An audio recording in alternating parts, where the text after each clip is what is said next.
Welcome everybody to another match of DBDLeague. I'm Prion here casting for you today, and we have a very good matchup for you in this third match of the day. It's going to be Invictus versus Umbrella. Two teams in this winter circuit who are undefeated, clashing now. Only one of them will remain undefeated here. Very exciting killer sets as well.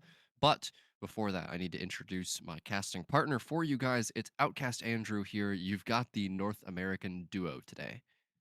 Let's go. And with two EU teams, we got the NA connection. What is up, everybody? I am OutcastAndrew. I'm super excited to be here on this wonderful Saturday. Invictus versus Umbrella. And this is our advancement trial, our advancement matchup. We're going to be having a best of five. Whoever wins this will qualify for the eight-team bracket for the tournament style, the tournament portion of the winter circuit. Really excited. Both Invictus and Umbrella have swept so far, have not dropped a single set. They went 2-0 2 weeks in a row. And now we're going to see. That's what I love about this Swiss bracket, Prion. We've got this is bound to happen. Someone's got to lose today. So we're going to have to see who's going to take it. Invictus versus Umbrella. Why don't you tell the people about what matchups we have coming up for them? Yeah, so really interesting picks from these two teams. And the first one from Team Invictus is going to be the Lich, the Vecna here. Gonna be, I mean, it's a killer that we see them pick very often. Usually Pedro playing it, and their survivors are extremely good at dodging those spells and denying usage of them. Gonna be interested to see how Umbrella is able to deal with that because even though we see Invictus pick this killer a lot, we have seen some teams get a lot of survivors out the door against this Lich. So it's definitely not a super strong killer, but has a very high ceiling, I guess. So after that, Umbrella's pick is the Freddy, the Nightmare, which honestly, I don't think I've casted this set at all once yet in the Winter Circuit. Have you, Andrew? I actually did yesterday, and we had an explosive tie yesterday, two 4K threes, and then followed by that yesterday as well. In our first elimination match, there was more Freddy. So you say that, but there's been in the last 24 hours, there's been quite a bit of Freddy. Fantastic match. Sanctum of Wrath is the map we put him on. Really interesting map. I think it's a very balanced map. It's not particularly strong. I would say it leans a little bit killer sided based on the way the gens spawn and the size of the map, but really fun matchup, really interesting play. And like I said, some really strong results. We'll have to see if that plays through. Obviously, we have some really disciplined survivors here. So I'm expecting we'll potentially see some outs, but we'll have to wait and see. I'm going to pick up where you left off. After Freddy, we've got Dracula on Wrecker's Yard. We've got Spirit on Azerov's Resting Place, which I find very interesting. I've cast that a couple times. Azerov's is such an interesting map because it's so big, but it does have that middle choke point with three gens on either side usually. So if you can hold your three gen, extremely strong for the killer. If you can't, Spirit's a 4.4 with not much mobility. So that can very quickly swing in the favor of the survivors. If we need to go to five, we will be seeing the Ghoul. So we got some of the best killers in the game today, Prion, and that's pretty exciting for our first qualifier match. I personally am a Vecna fan, so I'm looking forward to Ormond Mine. I really like the map. I'm not sure if you have any. What's your preference as far as the potential matches we have coming up today? I just want to say something about the Dark Lord set personally. He's got to be the most popular killer in the Winter Circuit now, right? I'm looking at the schedule right now. We've got three Dark Lords in four Dark Lords in four sets. Wow. I think he might be overtaking Artist and possibly Unknown from the All Hallows League that were the most popular killers. Like we've been seeing Dracula, Dracula, Dracula this whole Winter Circuit. I mean, it's a great set. Teams obviously love it. Um, but I'd love to get like a stat confirmation there if possible, because I have a hunch that he's the most popular killer now among our teams. I've seen a lot of them as well. Not just obviously you're talking about today. I in the past 2 weeks I've seen quite a bit. I think you might be right. I wonder if it's obviously Dracula is a very interesting and a very fun killer to play. Lots of like a very versatile kit. I also wonder if it's because we have him on Wrecker's Yard, which typically tends to be a pretty strong map for killers. You have a strong killer on a strong map. Maybe that plays into the fact that our killer players tend to be pretty comfortable, but that's only half of that. That's one side of the coin. Flip that coin. The survivors got to feel comfortable getting out the door. But that's all speculation. We will have some Dracula coming up for you shortly. Right now, we've got Pedro for Invictus versus the survivors of Umbrella. We've got Lemagic, Hardwell, Swatter, and Darice, sorry. Uh, and we've already seen our first chase here. One of these things I love about the Vecna sets here, Prion, is the elevation changes in these little ditches and hills and main buildings. So we have some really interesting skeleton potential. So I'm excited to see what Pedro can put up here. And that's a very early first hit for Pedro, winning that mind game on the 4 lane, now over to the shack. Going to be throwing the orb there at Lemagic, and notably, Andrew, Pedro's using the Staff of Withering. Going to be applying a lengthy exhaustion every time that Dispelling Sphere hits a survivor. Window fake there from Lemagic, buying him a little bit of time. Pedro channeling the skeletons here. Does a little pump fake there, and it's actually going to result in a down. Wow, great mechanics there from Pedro with the skeletons. Saw how he faked them there and then had the animation come out right as Lemagic was going through the window. So really good first down. That is a very impressive down because skeletons like that they're very counterable, I should say. So having the timing perfectly as your animation locked going through the window is very strong. So we do see that pain res come in on Lemagic. Let's talk really quickly about the build. We had basically four regression slash prevention perks. The corrupt intervention, we had pain res, we had, I believe it was pop and eruption. There we are. Yes, pop and eruption. So lots of regression. We want to keep these gens up as long as possible while we try to get our tunnel out, get down to the 3v1. Pedro is going to continue the unhook on Lemagic. Pretty quick unhook there by our survivors. Didn't really utilize a lot of that. Was a good, interesting pallet play. Didn't really use a lot of the hang time there, but we obviously have a survivor potentially. Yep, there you see them up top. You potentially have a survivor looking for this pallet save. We are going to see our first generator pop, and there you go. Really solid survivor play there by Hardwell. Predicts the incoming line of sight, blocked skeletons, gets the pre-crouch down, and yeah. So this can go both ways, Prion. We are stopping the tunnel out, as you see Darice on another generator, but we are seeing two survivors plus the one on the ground, not on generators. We get the Nice pickup here. play there from Hardwell. Great stun. Hardwell interrupting the flight there to give Lemagic more distance into the corner. And the threat of the pallet save there buys so much time for Umbrella, as now skeletons come out again, and it's going to result in a down. Pedro, he's just absolutely adept at putting these skeletons in places that the survivors can't afford to crouch them.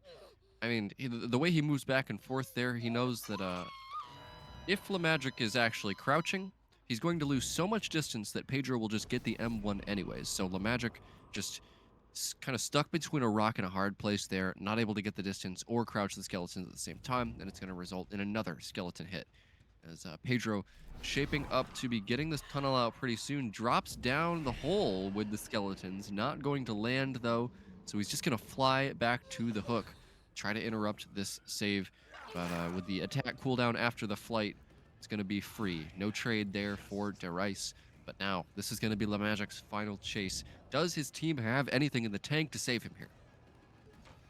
Shack pallet was thrown in that first chase, so we don't have a whole lot of resources here. Just the window and any connecting pallets that are potential. On the other side, on the side opposite from the window, we definitely do have that little hill, but that's going to be a triple vault. We are going down into this little ditch. It's not going to give us too much room.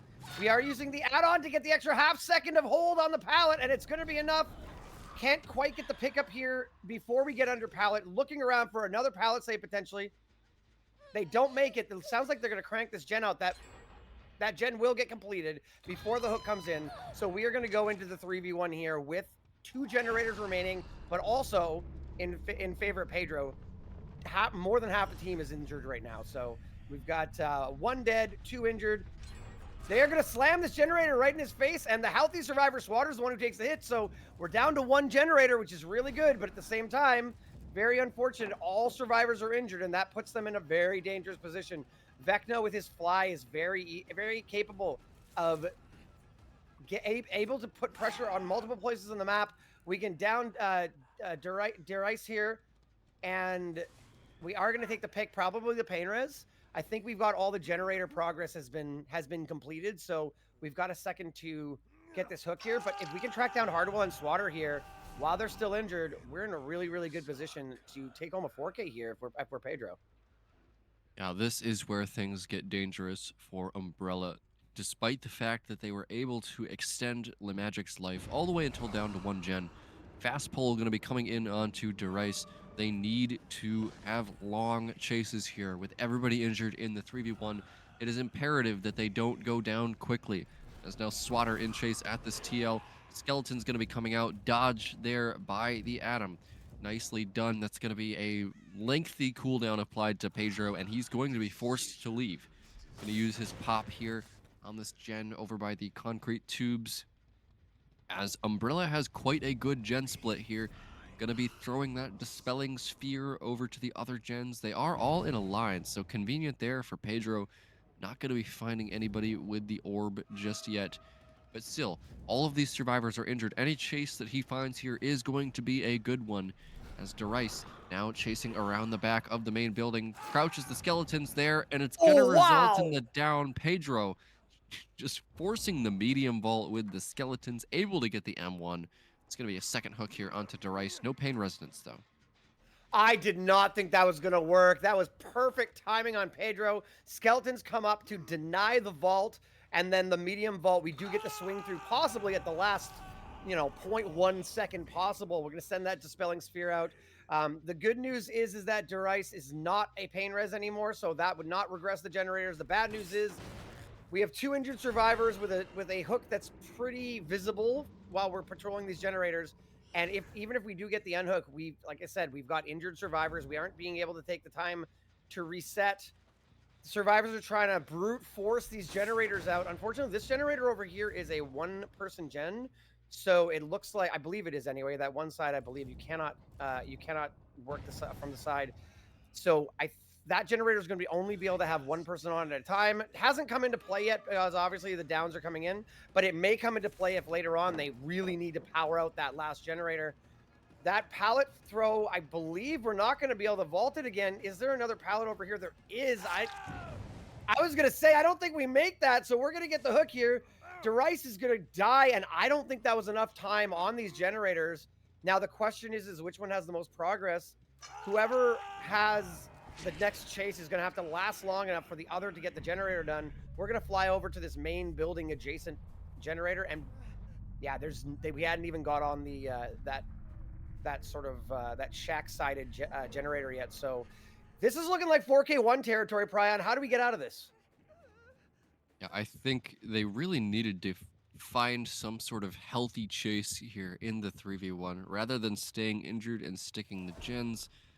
I really think they should have reset as Derice just ends up getting tunneled out there. Pedro valuing the 2v1. What a short swing there. Really, I mean, Swatter just running through the pallet, going to go down in the corner. Eruption hitting that final generator. I mean, that's the only one that has any progress at this point. Notably, Hardwell was not on it. We don't see any aura, but it's going to be extremely difficult for Umbrella to get this last gen done here in the 2v1. Pedro going to be throwing the orb and Oh, finding the survivor there. Hardwell going to be going down, and that's going to be a 4K1 secured here for Pedro and Team Invictus. really, honestly, like Vecna can be such a macro player, a macro killer. Knowing where everybody's at, being able to threaten multiple areas of the map with your fly, being able to shut down strong loops with both your skeletons, your Flight of the Damned, and your Mage Hand. That didn't, the macro was not so much. It was just, this was the most solid mechanical micro play I've seen out of Vecna, that the macro didn't play too much into it. We just had extremely fast chases, and when you're going down that fast, when the tunnel out comes in fast, there's just not a lot you can do to get those last couple generators done. Good job by the survivors being really efficient and managing to get basically 4 generators done for the life of the Magic, but that was all they got. After that point, it was over. They could not get close to getting another generator done, and that's gonna be a 4K1. Strong start by Team Invictus. Yeah, overall, really nicely done by Invictus. I mean, we kind of expect them to have a little bit of advantage on their pick, but remember that Umbrella also gets a pick here. We are going to be going into the second set relatively soon. It's going to be the Freddy, the Nightmare, on that Sanctum of Wrath. It's going to be my first time casting it. As hopefully we can see some exciting plays and palette explosions. I know that one time, I think it was last year in the I think it was season 10, we had like a double collateral pallet explosion on a Freddy set. Love to see that again, but I know it's unlikely. We were talking about this yesterday. How when you do talk about Freddy, the pallets are less for damage and more for zoning typically, because you're not really going to get a lot of hits on them. But you do get those occasional hits, which are pretty exciting.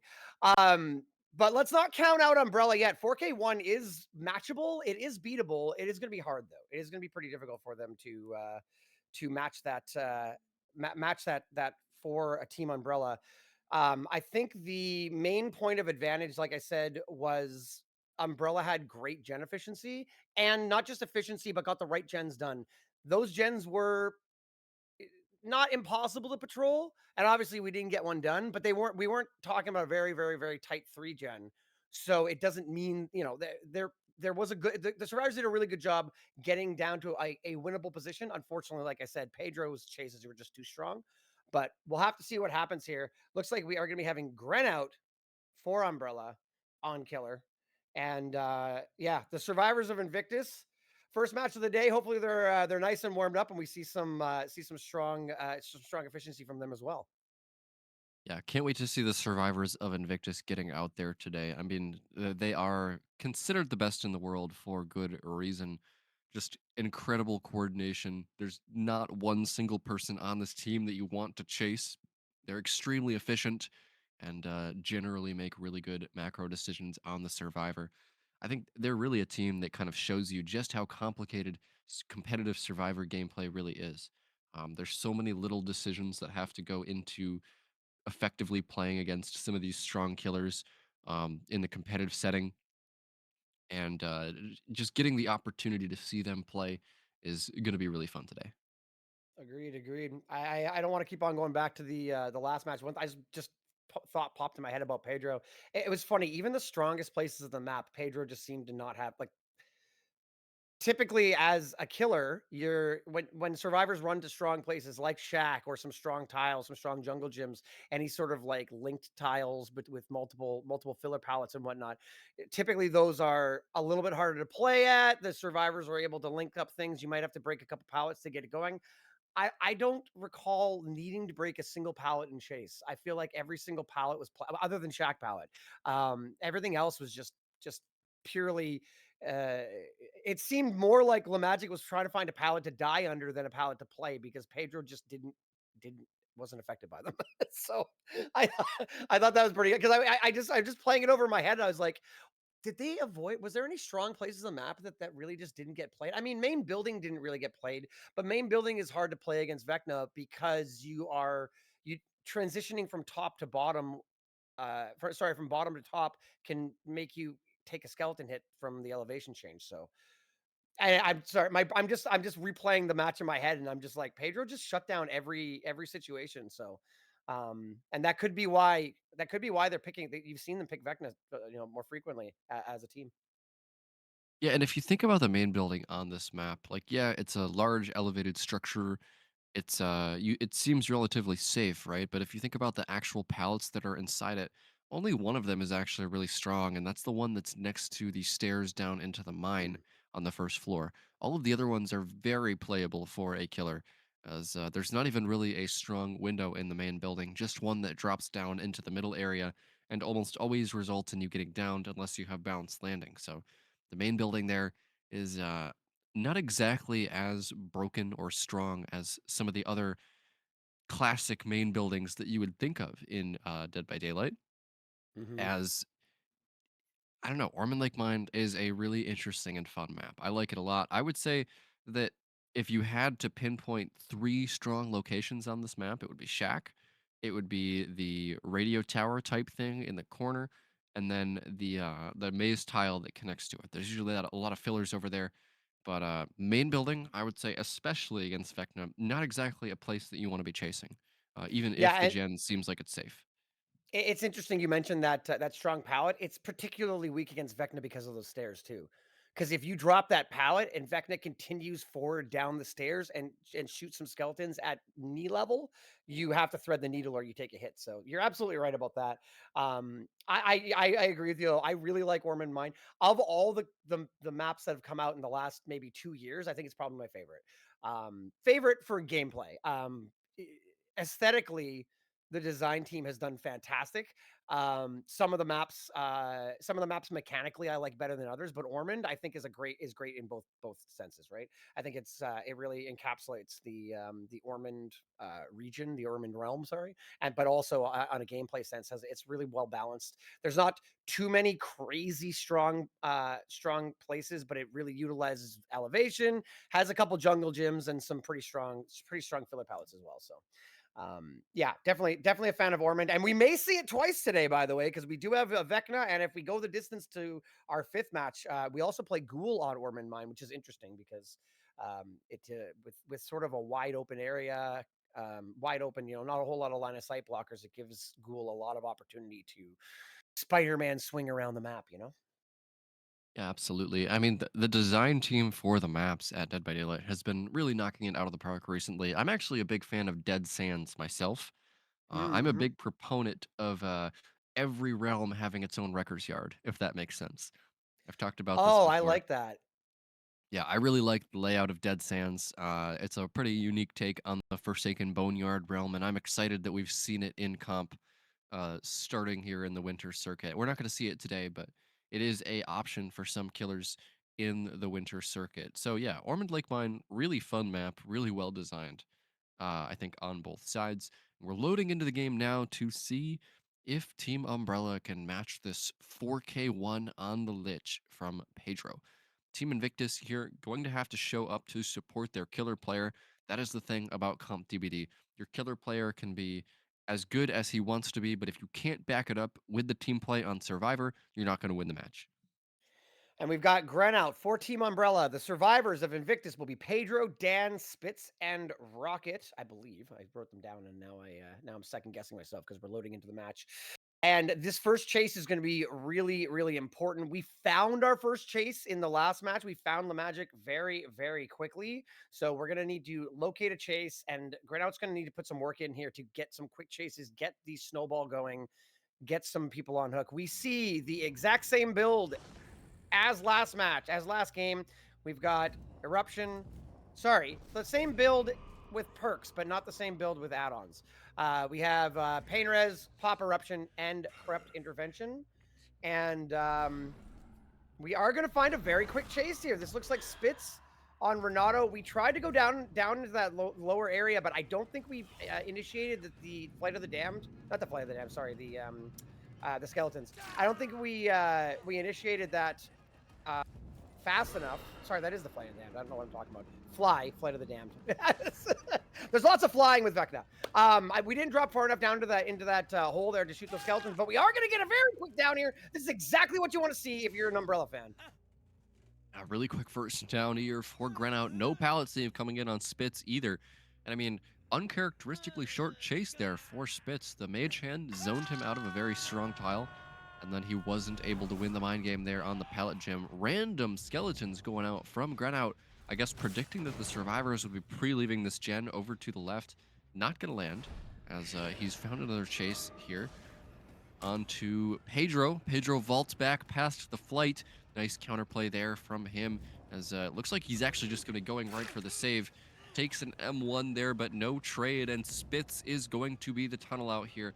I mean, we talked about this before, Andrew, that there's not really one survivor on Invictus that you want to chase, but I mean, this is the one that you extra don't want to chase in Spitz. Some say that he is the best chase in the world, as the skeletons are going to miss, as Grenout now channeling the fly. He's got the mage hand, but no skeletons. Spitz over to the pallet gym. He didn't use this earlier, so it's just going to be pre-dropped. Granout mind gaming here on the pallet gym. Spitz not falling for it. Channeling the mage hand, but Spitz holding W up to this concrete tube pallet. Mage hand coming out. Mind game comes out from Granout, and that is going to be the down. Nice little red light mind game there from Granout. It's going to be a second hook stage onto Spitz. And now, I mean, this last chase is going to be so important for Spitz. Can he last without getting tunneled out here? I mean, if he can have any sort of decent chase, should be pretty good chance of Invictus finishing the gens. Really, really great use of linking tiles together there by Spitz. The chase did get shut down in the end there, but we have this pallet gym mixed in with Shack That nearby. was We a also really have fast unhook, Andrew. I'm sorry. very But fast. No, absolutely. Yeah, I was gonna say this double pallet loop is good, but the problem with the double pallet loop is if you vault at the wrong time, you can get grabbed. And then yeah, all these pallets down are gonna end up being a bit of a nightmare. But I think this might be the last one. Is anyone gonna be nearby? There's the hit tank comes in by Rocket. I was gonna say, is anybody here for the pallet save? But no, Rocket does take a hit. We've got the second generator down. Sorry, the third generator down with 2 left. And you can see Dan is working on another one with 2 injured. If we get this there's a down head on soon, here. There's a head on here at the pallet gym from the Jake Rocket, who just took a hit. Spits around the back of it, but he's going to go down in front of the locker. Don't pick up Grenout. Yeah, he knew. Okay. He knew there was a head on there. There's no other reason for Spitz to be pathing around those lockers like that. And that is going to be the kill onto Spitz. Rocket forced out of the locker lest he be grabbed. As it looks like Invictus going to be doubling here to try to get their way over to the tie condition. This is exactly the same place we were last. Exactly the same place. 2 injured. The death comes in as the 4th gen is doubled out, and 1 healthy survivor. This is exactly how the last game played out. Can Grenout match? We're at the tie condition right now. If the survivors can get another generator done, they will take this set. However, and look what Invictus is doing. They're healing. These generators are almost exactly where they were last. I mean, obviously slightly different, but still in sort of a line. They're not quite as lined up. And you're absolutely right, Prion. That heal might be the difference maker. Having longer 2-tap chases instead of 1-tap chases could spell the end of Umbrella for the Lich match here. Good pick there. Yeah, Umbrella on their survivor side here. I mean, Pedro is likely going to go down at this double pallet, but Umbrella on their survivor side, they kind of bet on the fact that they'd be able to double that gen out very quickly with everyone injured. But Invictus here investing in the future, going for heals. That wasn't even a pain resonance there onto Pedro. As the flight going to be landing behind Dan here on the double pallet. Nice call out there from Grenout that he's not going to drop the pallet. I mean, the double pallet is generally a very strong tile, but the variant of it that spawns on Ormond Lake Mine is actually the weakest out of all of them. So yeah, it's got a really coming out there. Dan, though, he's able to get the fast vault there, distance from the window. Nice chase so far from Dan. He's going to be dropping down the hole. Doesn't have the balance landing. I guess he's just going down there to waste Grenout's time as much as possible. And it looks like, yeah, Rocket's actually sticking the gen. This could end up really bad for Invictus if a pain resonance comes in. And it does. I was holding my breath because oh my goodness, Prion. I was thinking in my head, dropping down into the mine there.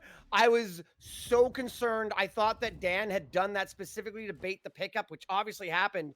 If we hadn't had that pain res, it would be over. But now, Rocket, last man standing, Pedro about to go to second, and Dan on hook.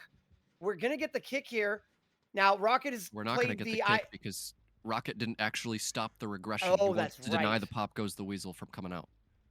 That's a good heads up play there. I apologize. That is true. Now we're playing that I didn't leave like the where are you stealthing? I'm still where I was. But it looks like we found him.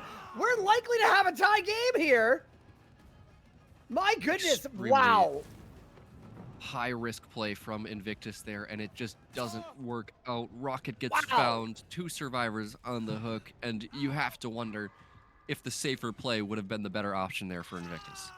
I was believing in Invictus's choice to stick the generator, but that pain res was the only way out. And I mean, I had seen early in the match that we did have a lot of hooks over there, but getting out of that mine, getting out of the downstairs area can sometimes make your hook options very limited because by the time you're out, you pretty much got to take the closest one. thankfully for Grenout, they were also aware of the fact, look, I know I've got pain reses in this corner. I can pick up, I can hook over here, and we can take I can take the pain res, stop that last gen from popping. I mean, if we had left the slug and flew over, there was sort of three scenarios there. One, we down them, we fly back over to the generator. The rocket would have left the gen, and then that would have been sorry, was it Pedro? Would have left the gen and sorry. Would have left the gen, and then you're in that sort of cat and mouse situation. Maybe they get the pickup, you have someone crawling around. You pick up and you hook and they get the unhook, or the third one was exactly what happened there, where the way they stuck the generator.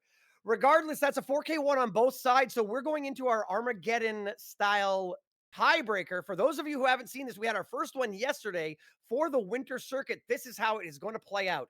Both teams will now wager what result they believe they can get from the survivor's perspective. So, for instance, both teams just got 4K1. One team may say, we believe we can repeat that and get 4K1. And the other team can go, well, we think we will get all the generators done 4K0. Whichever team wagers the harder win condition will play survivor, the other team will play killer. If they make if they match or beat that win condition, the survivors will win. Otherwise, the killer will win. Very interesting. Yesterday, we had, I believe the wagers were 4K1 versus 4K2 on Freddy. And in the end, I believe the killer won just barely. Don't quote me on that because now my memory is fleeing me. But Prion, this is so exciting and very interesting new tiebreaker here at DBDL. Yeah, this is going to be the first one of these that I have casted as well, as I'm scouring the match chat to see what these teams are going to be wagering in terms of the survivor win condition. I mean, let's put our heads together, Andrew, and try to make a prediction about what these teams are going to wager because I think it's pretty obvious. I think both of these teams probably think that they could have popped all the gens there. So there's some strategy to this too, right? Do you want to play Survivor? Is the question. If you think well, I mean, you have to have enough of a wager that the other team can't say, like, you can't say 4K3 because then the other team says 4K2 and then they only have to four generators, right? But you may intentionally not go as aggressive on your wager if you're feeling confident about your killer. The problem is both killers played phenomenally, so I don't see either side being that confident. I think if I were the survivors, I would want to be, wagering somewhere around that 4K1 again. And yeah, maybe I mean, okay, let's look at that last scenario there. If they pop that gen, it's still probably a 4K0, right? Like if Oh yeah. take the win condition out of the play, that was probably a 4K0. We weren't getting unhooks and whatnot, right? So getting outs might be questionable, is what I'm trying to say. Yeah, getting outs is probably pretty questionable, but I think getting a 4K zero here is not questionable. Invictus, they were a lot closer to getting that fifth gen than Right. Umbrella was. So I think Invictus is actually going to want that one back, and I think we'll probably see the more ambitious wager from them. I would agree. So then if you are Invictus, do you then intend to get outs or do you just do you go really aggressive with your bet or do you just say okay, Okay, we've actually got let it one up? of the wagers in here from Umbrella Andrew, and it is I wouldn't extremely say it yet. aggressive. Yeah, I was gonna say I wouldn't say it yet, but I agree that is Well, I'm not going to shocking. say it until we see the Invictus one, but wow, Mhm. that is quite a surprise. We're on delay, so it's not like these teams wouldn't do that anyway. But we're not on delay. Yeah, that is aggressive. That's aggressive. So we're waiting for the Invictus wager to come in here as just a reminder of how it works. Team has the better Survivor result as their wager is going to be the team that plays Survivor. Right. And they don't get to know what the other team has wagered. So it is kind of a game theory prisoner's dilemma type of game as it's such an exciting and fun tiebreaker that we have here. Um, Invictus seems to be really taking their time with this wager. I respect that though. Like obviously, we got a broadcast going on, and we have to keep things within certain time constraints. But actually putting this much thought into it, I mean, it's just the first set, but winning the first set puts you like with the right foot forward. It puts you in a situation where you're not coming from behind. You are in a potential position to keep more pressure on the opponent. It raises the pressure against the other team. So I respect the fact that set one, they're really giving it some thought, and I'm really interested to see what happens. I don't even want to speculate because the thing is, like, they don't know what the other team is going to do, so they don't have any idea if they're going to be overly aggressive or like. I honestly, I would have if coming into this, I would have guessed 4K1, 4K0 would have been the wagers. That's what I would have guessed personally. Yeah, come on, Invictus. 3 stages, Spitz 5 gen chase. Easy work, easy work. I mean, you say spits, but like, I mean, All right, it looks like rockets. both of them are now in, Andrew, and Oh, you have it there. Oh, I wow, will wow. do the You go ahead. review. Match officials, the match officials have revealed Wow. Umbrella wagers 8 stages for fresh. Invictus wagers a 4K0. So Umbrella 4K1. is Sorry, going to be playing Survivor. they said 4K. Sorry, apparently Okay, they there was a changed it. revision, so it's 4K1. But 4K1, 4K0 from Invictus, it was 4K1. That's But what I expected. that's what I expected. Umbrella, 8 stages, 8 stages 8 stages after for those fresh. last games. That's it. That's wild to me. That is. After that first game from Pedro, this is essentially Umbrella saying that was a fluke. We are going to out Pedro. We're gonna crush it. That's not even like that's good. Do you know what I mean? Like that's like that is a really strong result for Survivor. That is wild. Listen, I respect the confidence from Team Umbrella. We'll see if it's going to work out for them, but that means we're going to be replaying essentially the first game we played, the first trial. So we'll be getting Pedro back on Killer, and we'll be getting the survivors of Umbrella. I'm like my head's ready to explode right now. That is shocking.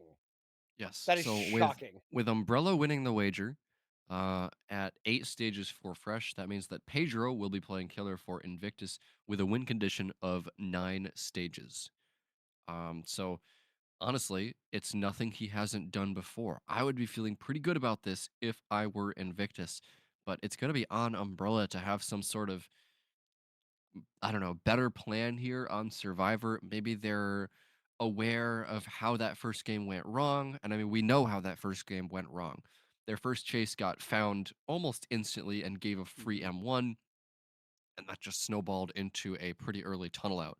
So if they're able to stealth a little bit better, play a little bit smarter, not give those free M1 hits, and maybe also actually go for those pallet saves on their tunnel out. I think those are really important, especially on this map where a lot of the pallets just aren't super strong.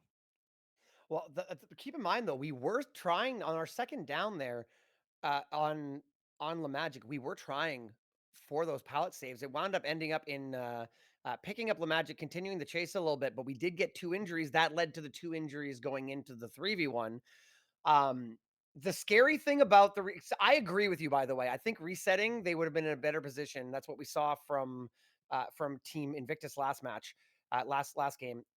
The problem is that one wrong dispelling orb and you're cooked, right? If you it's finding the reset is devastating for the survivor team. The problem is a giant purple orb is shooting out across the map, and if it clips you at all, and keep in mind again, for those of you who don't know, due to balance and RNG, we do not allow the survivors to loot Vecna's magic boxes, magic chests. So the dispelling orb is invisible and no one has eyes on it. All you can see is if you have eyes on the killer, you can see the animation of him sending the orb out, and you can maybe give information to your teammates of which way it's headed. If that orb hits the reset and we fly over to it, it's game over even faster. So it's such a high risk, high reward situation. Do you slam out the gens injured and have those fast chases, which results in the 4K, or do you potentially get found resetting and you have a 4K, right? Yeah, for sure. And I mean, it's a little bit like, I mean, like, the magic items are fun and everything, but they do introduce a lot of RNG into the trial, not just with the items themselves, but also with the chance of getting a one of the legendary Vecna artifacts, or also don't forget about the Mimic. We don't want that chance to be influencing a comp match as well. That is true. Free injury because somebody has a weird lag spike during a or just the killer's nearby and grabs you. So um, as much as I enjoy the whimsy of Vecna, I do appreciate the fact that we don't allow magic items in the competitive setting. We're getting ready to load in right away. I will say this though, if we get the last gen done, the win condition is reasonable. Do you know what I mean? Like I Invictus almost got the generator done, and because of the way things, because of pressuring that last gen and sort of trying to force it out, that would have ended up at 4K0. But in the flip side, if Umbrella during Umbrella's match, if they'd had been able to reset, had a bit of a longer chase, and they get a gen, they get the last gen done with with only one person on hook, it is quite possible to get those outs. It is possible. I just don't know if I'd be that aggressive against Pedro's as killer, but we'll have to see. We're loading in here, Prion. I'm excited. What a great start to the first qualifier matchup, by the way. Starting off with a tiebreaker. Gotta love it. Yeah, so here's what's going to happen. When we load in here, the pressure is going to be on Umbrella to not give up an easy first chase. You don't want to give any free hits. You also don't want to get found early. If Pedro can instantly start that first chase, find somebody with that dispelling sphere, it's going to be on the road to what we saw in his last killer performance, getting a tunnel out there. If they do happen to get found early and a chase starts with an early hook, then it's going to be on Umbrella to stop that tunnel out. We need to see good body blocks and pallet saves from Umbrella here. If they're able to do that, then this win condition that they've set for themselves is possible. But if Pedro is able to get that tunnel out and body blocks and pallet saves don't come in from Umbrella, think it'll be over in favor of Invictus. That was very interesting. We just saw there. We just saw a very obvious swatter taking chase to that tower, that radio tower, taking it over to that corner position, trying to draw aggro. And Pedro said, "No, thank you. I'm not going over there. I'm not going to let you play that area far, far away from these generators." Turned around and instantly finds Derice. And Derice is you said this, Prion. These are some absolutely terrible pallets as far as you can get stuck in this corner. I mean, it's an okay pallet until you get until it's downed, and now you're kind of stuck here, and it's really hard to get out of it. We are wasting a lot of time, but the swing is going to come through, and that is a down at 5 generators again. Wow, that is exactly what you want to see if you're an Invictus fan, and not what you want to see if you're an Umbrella fan. Our pain reses are very spread out. Looks like we are going to double out a generator here before the pain res comes in, but I don't think we're going to reach one, Prion. I Yeah, could and be I wrong. mean, that pallet there in the corner of the top floor of the main building, it's actually relatively safe on the side that's further into the corner. But Derice went to the short side instead, and it resulted in him going down. So, first hook there for Pedro, relatively quickly, but also generator was doubled out by Umbrella here. So two survivors found with the dispelling sphere, and Pedro going to be using flight back towards the hook. He's got him all the way over in a corner here, has knowledge of two of the survivors' positions, and is just kind of looking for La Magic here, possibly coming in for the save. Yeah, that is going to be the save coming in by Hardwell. And now the tunnel out begins here onto Derice. It's going to be the same chase back towards the shack now. Body block taken by Hardwell just to give Derice a little bit more distance. Forced to stay at this pallet gem. Going to be immediately mage-handed back into the upright position as Pedro mind gaming around this side of the tile. Has the pallet control here. Great mind It's going game. to be a down there onto Derice. Nice mind games there as really good use of the spells from Pedro. Going to result in another down, but another gen was done here by Umbrella.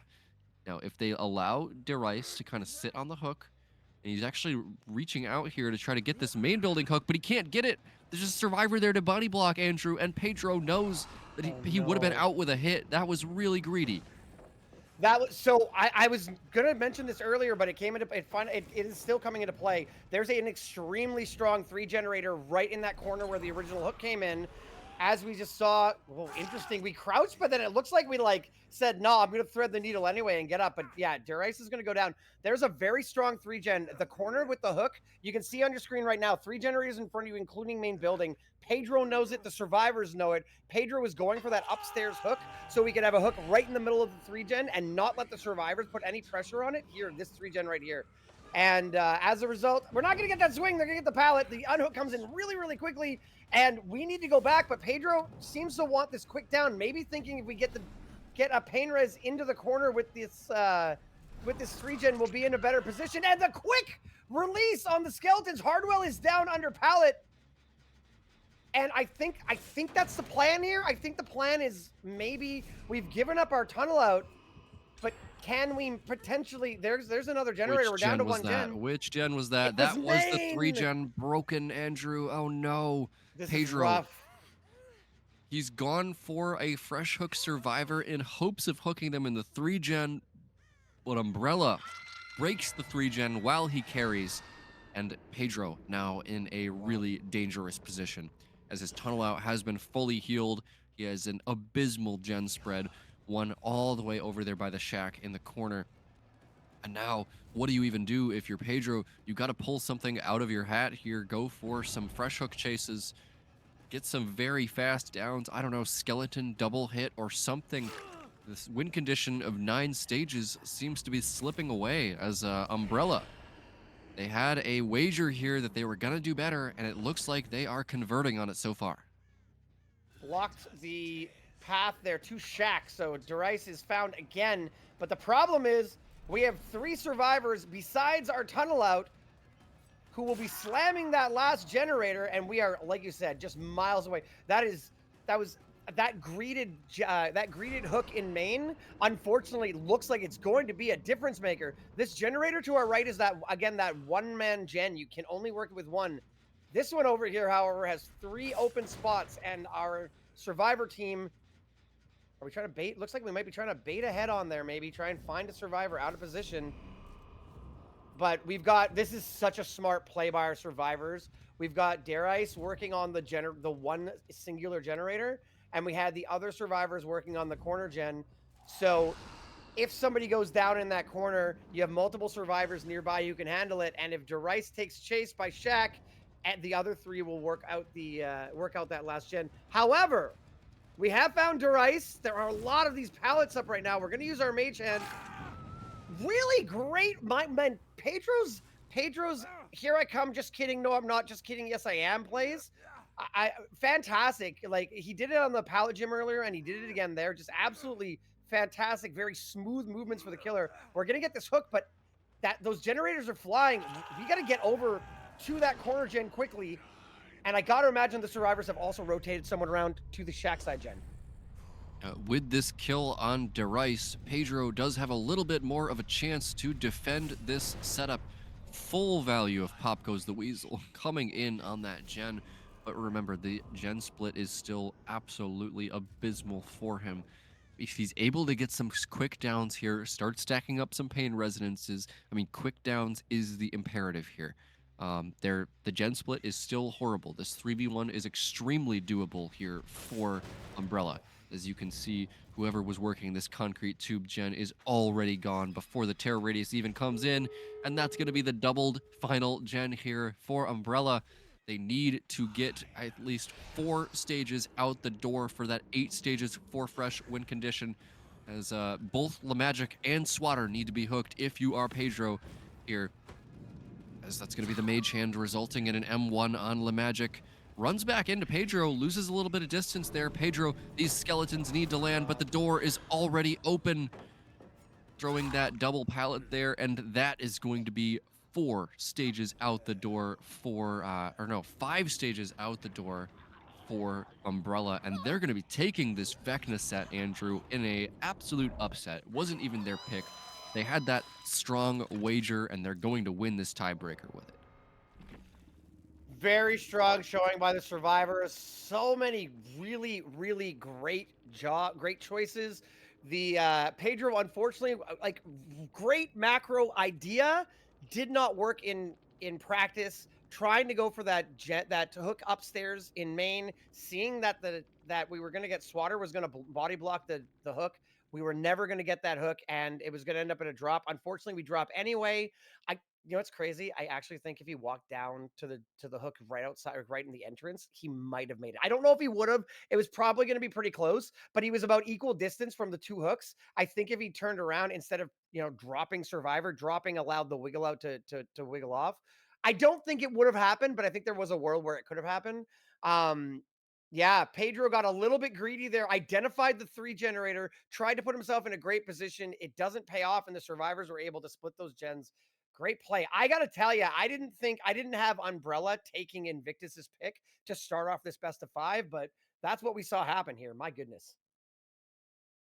Yeah, big statement here from Umbrella as they go up 1-0 in the series. And we are going to be right into the next set here in short order. It's going to be Grenout on the Nightmare. The Freddy played on the Sanctum of Wrath. And Umbrella with the momentum here. They're now going into their own pick. They're presumably a little bit more comfortable on this pick, and if they're able to carry that momentum, we could easily see Invictus with their backs against the wall in a 0-2. It is really interesting though, given the nature of the Swiss bracket. I'm not taking away. I'm not taking away. We're just getting started today. I don't think we're good. I don't think anyone's getting swept in this situation. But the interesting thing is, both of these teams are facing qualifying. They're facing qualifying for the tournament. Whichever team loses will then face qualifying again next week too. So there's a lot at stake, and especially sort of confidence, bragging rights. Whoever wins today will be the first team to qualify. So that's kind of a big deal. At the same time, it's not the end of the other team too. I just want to throw that out there too. So both of these teams are very, very much alive in this tournament. So Freddy on Sanctum of Wrath is really interesting. Again, Sanctum of Wrath I think is a really strong map for killer. It typically, and I said it's so funny because I said this yesterday, Prion, and then I was made a liar by the entity.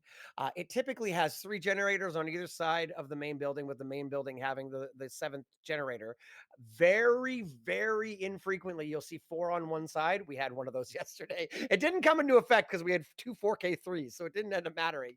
But occasionally you get 4 gens on one side, but typically almost, I'd say 95% of the time, you get a really nice 3-1-3 split. So that middle building generator is going to be very important to get out of the way, and getting 1 gen on either side will also be very important to put yourself in that strong position of split generators as you come into the 3v1. If that is in fact it goes, but we're loading in, have to see how it goes. We got Gren out again, same killer, same survivors. Umbrella on killer first here. Gren out is loading in. Yep, loading in here on the Sanctum of Wrath, Grenout, and you can already see him cranking up that APM, placing fake pallets all over the place, as Freddy really does require a lot of brain power these days. Switching between those two powers, keeping your fake pallets up as the survivors kind of throw them down, as sees survivors crossing here, but not going to choose to chase just yet. Sees some survivors over there at the cross, back by where they spawned in the corrupt area, but Grenout now going to choose to go towards the survivor that he saw crossing. It's going to be fake pallet thrown down there. Pedro in chase first here on the detective tap. As a pallet pre-drop going to come out, but he ends up getting hit by that dream snare. Puts him to sleep. As gets stunned on the wrong side there, going for that pallet explosion, but Pedro calls it out, and it's just going to run back into him and get that stun. Nice start there for Pedro. Gonna force Greno to leave and just teleport to the main building. Great cutoff here. We find Dan, and we're going to get an M1 on him. Sloppy Butcher being applied. Interesting note here. In our cross ping rules, Sloppy Butcher is banned on this killer because we don't want to have resets. We don't want any ping hits coming through on resets. Being that this is not cross ping, Sloppy Butcher, I think, is a fantastic pick on Freddy. Freddy is capable of threatening multiple areas of the map at the same time, and slowing down resets are typically a really strong way to maximize pressure. We're going to see Shack Pallet go down. First chase, pretty good so far. Definitely longer than our Vecna chases. The survivors are going to want to take advantage and make sure they're getting some gen pressure. I would imagine main building gen would be your number one priority at this moment. Looking at the generators, by the way, we do in fact have that 3-1-3 split. So we're on the corrupt generator, the corrupt intervention side of the map. So great job here by Dan, keeping pressure away from the active generators. Looks like we are going to get our first down here. But are we going to get a pain res in before they potentially double out their first generator? Dan eventually going to go down here, and I mean, you have to commit to something, right? That's going to be 2 gens popping there, as now Grenout doesn't even feel like he can go for the pain res. Dan did a really good job there with the strong resources over by the shack, was dodging those dream snares, not even running into an area where Grenout could even hope to use the dream pallets. That was a really good chase there for Invictus, going to result in 2 generators done. And now, I mean, that's a hook that you can't really afford to camp, especially with 3 gens remaining. You've got survivors constantly waking up across the map as Pedro just touched a clock there. The strongest counterplay to this Freddy is to just never be asleep. So these generators are interesting. We have the hook on the side with 3 generators, but they are very nicely sort of umbrellaed out across this shack side of the map. So it's going to be pretty hard. As much as it is a 3 gen, it's not the strongest 3 gen you've ever seen. Even though we have the hook right in the middle of it, you can see the distance from shack to that generator on the screen there, way off in the corner. It's not something you can hold. So yeah, we need to get more pressure, and we need to get some downs here. Looks like we might be coming in for a double unhook situation. Nope, not double unhook. We're just going to take the trade. And I would be surprised if we didn't, well, maybe surprise me. I was thinking there might be a world where we take a pain res and try and slow down these generators instead of going for a tunnel out. This does not feel like the starts of a 4K to me. I don't know if you agree, Prion.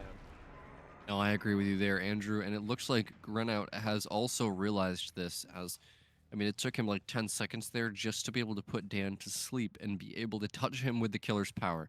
As Grenout going to be going back to the hook now, trying to find Pedro's body. It seems to have disappeared from the hook. Actually going to find some killer instinct there. Survivor's healing. That is going to be where Pedro crawled off to, but he's been picked up now. As now going there with the dream snare, going to miss, just barely not enough range as Pedro up the hill here, surely with the balanced landing, getting him some distance there. Not even going to need to dodge that dream snare because he's still not asleep. As now going over to play this filler pallet. Call out there on the stun, nicely done from Pedro. Tries to go for a dream pallet as well, but Pedro just continuing to dodge around it, and you are absolutely correct, Andrew. These Invictus survivors are playing these chases so well. Grenout just can't seem to get anything started. This is, it's one of those situations of paralysis by analysis. We get the Dan creeping for the flashlight save, but we sniff it out, and Dan's going to get hit here. Unfortunately, if we continue this chase, we might lose another generator, but I think that Grenout is going to take that chance. Well, there goes that generator. We're down to 1. And this is the second time we've left Fresh Hook Pedro on the ground. And there's the last generator. Oh no, we got 0 pain res value. I was saying paralysis by analysis. We thought, let's go for the tunnel out. We do that. Like you said, we took 10 seconds chasing Dan. As a result, we lost the down on Pedro. This time we stopped the flashlight, and we lose the down on Pedro again. And as things stand, if we're able to get those doors open and get these survivors out the door, this is looking at a 3-hook game, and that is going to be devastating for Umbrella, coming in knowing they have to get everybody basically out the door to win the match. Pedro is in trouble here, almost going for that explosion. There. Pedro was not asleep at the moment that fake pallet explosion came out. As if you're not asleep, Freddy's powers just don't do anything to you. As yeah, Grenout, he thought that since he hadn't pain resed Dan before, that he could, go for that pain res, get closer to his tunnel out, but just absolutely ridiculous gen progress from Invictus. Reaches around the rock there to hit the fresh hook there past the body block. Unfortunate for Rocket, but Grenout looks like he's going to be getting more than the 3 stages, 1 fresh result here. Pedro going to be going up on the hook here. He is right next to a door. You are not going to make that hook on the other side of the map. I thought he would. I honestly thought he would. That's crazy. I don't know. Maybe I'm wrong. Is it in the TL over there, or was it? I thought it was on the outside of the TL. I thought you might make it, but Yeah, regardless, Invictus doesn't would matter. Didn't take it. probably come in for a hit there, and now, I mean, they've got a door basically open right next to this hook. Invictus doesn't want this to be anything more than 3 stages too fresh, as the hit is going to come in onto Rocket. Textbook double save from Spitz is trying to go for the pallet explosion is Grant out, but Smart it's just not play. gonna work because the survivor off hook isn't asleep, and nobody else is injured. So 4 survivors escaping out the door for Invictus, and Wow. can you tell that they might have been a little bit frustrated with that Lich result? Invictus with the strong mental game coming back with an absolutely insane result on the survivor. That whenever you get in this situation where there's such an insane result from the previous game, you got to go into the like. I mean, they're saying that Umbrella has to play perfect to beat that is an understatement. That is beyond perfect. If you got 5 hooks too fresh, I would call that playing almost perfect. You know what I mean? Like this is just above and beyond a result. Like 3 hooks too fresh is wild. The crazy thing is too, if things were dire, if they were further away from the door, they could have sacrificed Dan for a hook stage there too. Like they had so many options.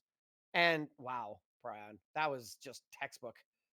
Absolutely textbook. I think the turning point was not taking the hook on not taking the hook, the fresh hook, the potential pain res after the first unhook. And as a result, yeah, Umbrella, not the best. Umbrella has a lot of work ahead of them on Survivors. They need a perfect game. They need to not go down basically ever. Yeah, and you could kind of tell there that Granout underestimated the amount of gen progress that Invictus had after that trade at the hook. So really, the chases for Invictus were really long there. We saw zero value out of the fake pallets. The snares almost had zero value as well because almost every survivor that Granout chose to chase wasn't actually asleep yet. So you have to spend like 5 to 10 seconds actually getting that survivor to sleep with the dream snares, and Invictus was just able to abuse that really well. Yeah. Really pretty reasonably long time on the first down as well. We had that first chase in the corner in the corner in that maze tile, and then we teleported to main, got the hit on Dan, and then Dan did a really good job, managed to utilize Shack, connected Shack's drop Shack pallet, connected it over to that TL wall, and was able to maintain, a reasonably decent chase. Allowed the first 2 gens to pop, like you said during the match. We didn't even get the pain res off on Dan because we knew that basically all the gen progress was gone. Um, yeah, I think that in a world where we trade hooks and keep our hook over by the 3 gen, I think that's a much better result. I think we're looking up towards the 6 to 8 stages potentially, maybe splitting hooks. Maybe I'm wrong. Maybe I'm wrong on that. But if we are able to keep the pressure down on the side of the map with the generators, we could have had a very, very different result. But yeah, again, armchair quarterback. It's easy to say these things. If we continue to tunnel out in that situation, maybe we tunnel out, maybe we 3v1. But yeah, I think that unfortunately tunneling out in that situation, given where the gens were, given the state of progress, I think that was definitely an error. It was really unfortunate we lost our slug. I gotta say that's the main thing. Losing the slug was really unfortunate because by that point we lost all of our pressure. Yeah, absolutely. And checking the builds here, there was actually a tenacity in play from Invictus. So I'm pretty sure that's why that slug was lost. That would be why Pedro was the one trading for the hook there. So good use of the builds there from Invictus. Just really smart stuff overall, forcing the killer into making kind of lose lose decisions. I mean, where that starts, where like you can kind of start to snowball that pressure on Survivor, it's always in the chase.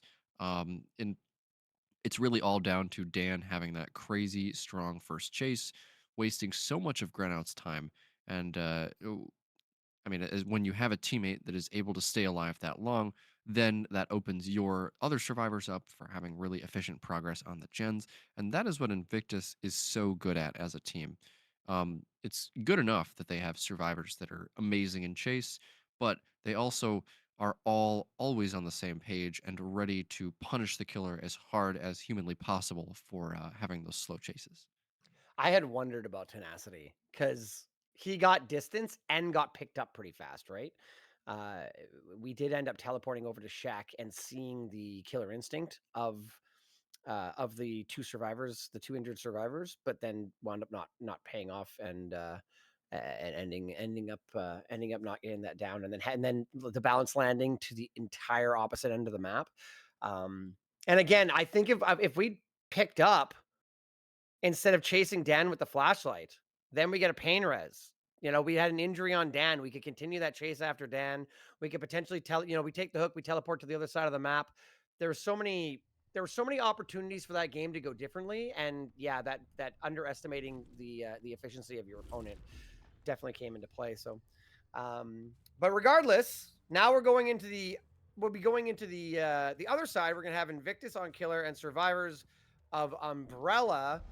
I don't see this going any way other than Invictus. Like I don't like to count anybody out. Obviously, if this happened once, it can happen again. But when you're coming into a really tough win condition, the killer, whoever's coming in with the advantage, in this case the killer, you don't have to play a normal match. You don't have to play your plan. You can change your plan based. You can spread hooks, is what I'm saying. If you get 3 hooks on 3 survivors, you win. So you really don't have to worry too much about the survivors putting you in a bad position of, do I tunnel or do I take this hook? No, take the hook. Like in that exact situation, they trade for a hook, you take the hook. Great. Now, 2/3 of the way to the end. For sure. And it seems like we're still waiting a little bit to get this second match set up, as not sure, I guess, what's going on with the teams here, as it's like you said, it's going to be really difficult for Umbrella to meet this win condition. It's the kind of win condition where you just kind of tell your killer player, like, all right, just go have fun. It's not the end of the world if we lose this one. If it happens, it happens. As looks like we are actually into the game now. This stream was not up in Discord, so we're actually already in the first chase with LaMagic injury onto Swatter and Nightlight on the Freddy here. He's applying Eruption to some generators, as he's got Eruption on that main building, but it's already going to be gone. So nice job there from Umbrella. It's going to be a good start for them, but now trapped at this pallet is Hardwell. I believe that was a lie that they're on the That looked pallet like live. Yeah. and going to be hit through it. And Nightlight now, I mean, he's got a lot of time here. Just needs to make sure he doesn't throw. Big pallet explosion coming out there, not going to hit. Gonna need a lot of body blocks here from Umbrella, just like that one there from DeRice, but it's also a dangerous play that you have to make, because more injured survivors means more opportunities for Nightlight to get downs, and now DeRice caught at a very weak pallet, and that's gonna be a first down for Nightlight. That was they got a generator done before we even got we got anywhere, but unfortunately the other part of it, the other side of it, was we got 3 injuries here before the first down. So DeRice is on hook. Now we can hear gen progress nearby. Now we just need to find one of these other injured survivors and put pressure on them. The middle gen did pop, so but look at this. Prion, I swear the entity makes me a fool every day. We have 4 generators on this side of the map, I believe. I correct me if I'm wrong. I haven't seen them, but I only see 2 on the other side. Yeah, there are 4 generators on this side of the map. So that puts you in a really strong position here if you're Nightlight. This is so rare, and I've seen it twice in 2 days. That's so crazy. I'm gonna have to do some science. I'm gonna have to load into this map 30 times and see how frequently this happens. But I would say this is a very unusual. That doesn't matter though. Again, with the win condition at what it is, this may just be a little bit of icing on the cake. Nightlight is going to injure our 4th survivor. We see a second hook come in. Sorry, a second generator come in. I apologize. But yeah, we just have to do fresh hooks and spread around pain reses, and we're going to be in good shape. We do see the exact same build. So we do have Sloppy Butcher again. So resets are going to take a little bit longer. DeRice comes in there. Well, that was a weird, almost looked like we got auto-aimed onto the pallet, but the swing does come through, and we're going to get a pickup on LaMagic. We are triple resetting here. Or double resetting, I should say, with 3 of our survivors. We're going to get a hopefully a pain res, but thankfully for the survivors, they are going to be healed up and ready to tackle the rest of these generators. The problem is though, we are one fresh hook away from the win condition, and there's still a lot of gens to do here, Brown. And the reason why you see everybody resetting there, Andrew, is because for Umbrella to pull this out, they need to have a 3-gen chase with multiple body blocks coming in. So everybody needs to be healthy for that. For Nightlight, the next fresh hook is a win. If he's able to hook Lemagic or Derice, that's going to be a tie, but Swatter or Hardwell are straight up a win for Nightlight, given this win condition. So looks like he's going to be starting a chase with Lemagic here. I mean, he's still got 3 gens remaining. He can take whichever chase he wants here. As Lemagic around this pallet, not going to make it very far, losing that mind game, and Nightlight going to be securing the tie condition right now. As if you are Umbrella, Nightlight has given you a new lease on life. You now have a chance to go for the tie instead of just the loss. As they need to have a 3-gen chase here from this next survivor, but this is going to be Hardwell in chase, dodging away from that fake pallet, but not actually asleep yet, as it wouldn't have done anything, as taking the M1 is Hardwell, dodging out on that Dream Snare, running all the way over down towards the shack side of the map. As, oh, he dodges the snare again, but it's going to result in him running into the corner and getting stuck. As didn't want to get hindered up there, but it is going to result in him going down, and that is going to be the win condition secured for Nightlight Andrew. It wasn't a very hard one, but Invictus going to be tying this series up 1-1 with this hook. Doesn't matter who picks the match. It doesn't matter who picks the killer. It matters who wins the set. And both Invictus and Umbrella took the opponent's pick. And so it looks like, yeah, I think this is going to be a pretty explosive matchup today. And I think we got a lot more yet to come. This is, by the way, I feel like this is looking potentially. We didn't tunnel out our first hook there, being Derice, but this is looking. We could potentially have a really strong result here for Nightlight. We're looking in the somewhere close to the 4K. Or like this is very 4Kable, but we'll have to wait and see. Obviously, there's a lot of match left to go. Hardwell does get unhooked after Swatter uses Shack Pallet. 3rd generator pops, and everyone is injured again except for Derice. Where it looks like we're gonna teleport over and potentially. Was that Hardwell I saw? I believe that was Hardwell. Yeah. No, sorry. This is Lemagic. This is, and that's going to be our tunnel out. Yeah, we're looking, this is a this is the way you want a match to go. Obviously, last match with Grenout didn't go the way you wanted to. This is on the flip side. Nightlight is playing this game exactly the way you want it to go. Looks like the survivors might crank out this last generator, but we're going to have 3 generators on the other side of the map with a 3v1 and 2 injured. I got to imagine Swatter and Hardwell will keep each other awake and heal up on that after that generator pops. But getting this last gen done might be a challenge. And that was a great bit of game sense from Nightlight to even find Lemagic there. He was on the other side of the map with vision of 3 survivors, and a gen popped. The only survivor he didn't see was his tunnel out, so he immediately teleported to the gen that was completed, and what do you know, he's able to find Lemagic in a dead zone. So really good stuff from Nightlight there. I know the game is already won, but these types of decisions are really important. Well, pardon me. He's doing it again right there. He knows that the generator over here popped. He was over here not long ago, so he probably presumes there was 2 on it. Okay, two survivors on a generator, far from chase. Oh, short swing doesn't quite come through there. Let me guess, that's my two injured survivors. Also, Hardwell had just woken up. So all these little hints, little clues, he's Sherlock Holmesing it over there. Sees that likely I've got 2 injured survivors healing over here. Comes over, finds Swatter, who had just reset Hardwell, and we're gonna get our final pain res, final fresh hook, and now head over to the gen side of the map and try and close out this match with potentially downing the rest of these survivors, or at least getting a really, really strong result. Yeah, and Nightlight here, I mean, he's looking for an injured survivor. He doesn't exactly have the greatest gen split here, but he also doesn't really need to because he's already got the win condition. As looking for a survivor there with those dream snares. He kind of has some 3 gens in a line here. They're not super close together, as he's not really quite able to find somebody just yet. Survivors of Umbrella doing a pretty good job stealthing, and we're going to see a reset there. So Nightlight knows that it was Derice and Swatter resetting there, because if it was Hardwell, he would have gotten Killer Instinct.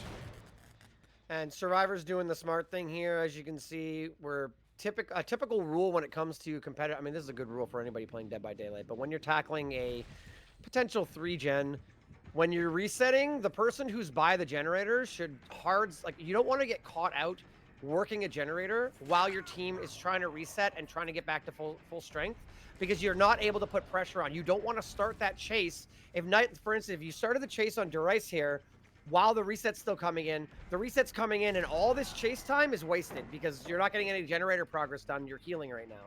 So Derice stealthed out until Hardwell and Swatter got healed up, and as a result, great vault there by Derice. As a result, now all this chase time, and now you see, yeah, Nightlight can't commit.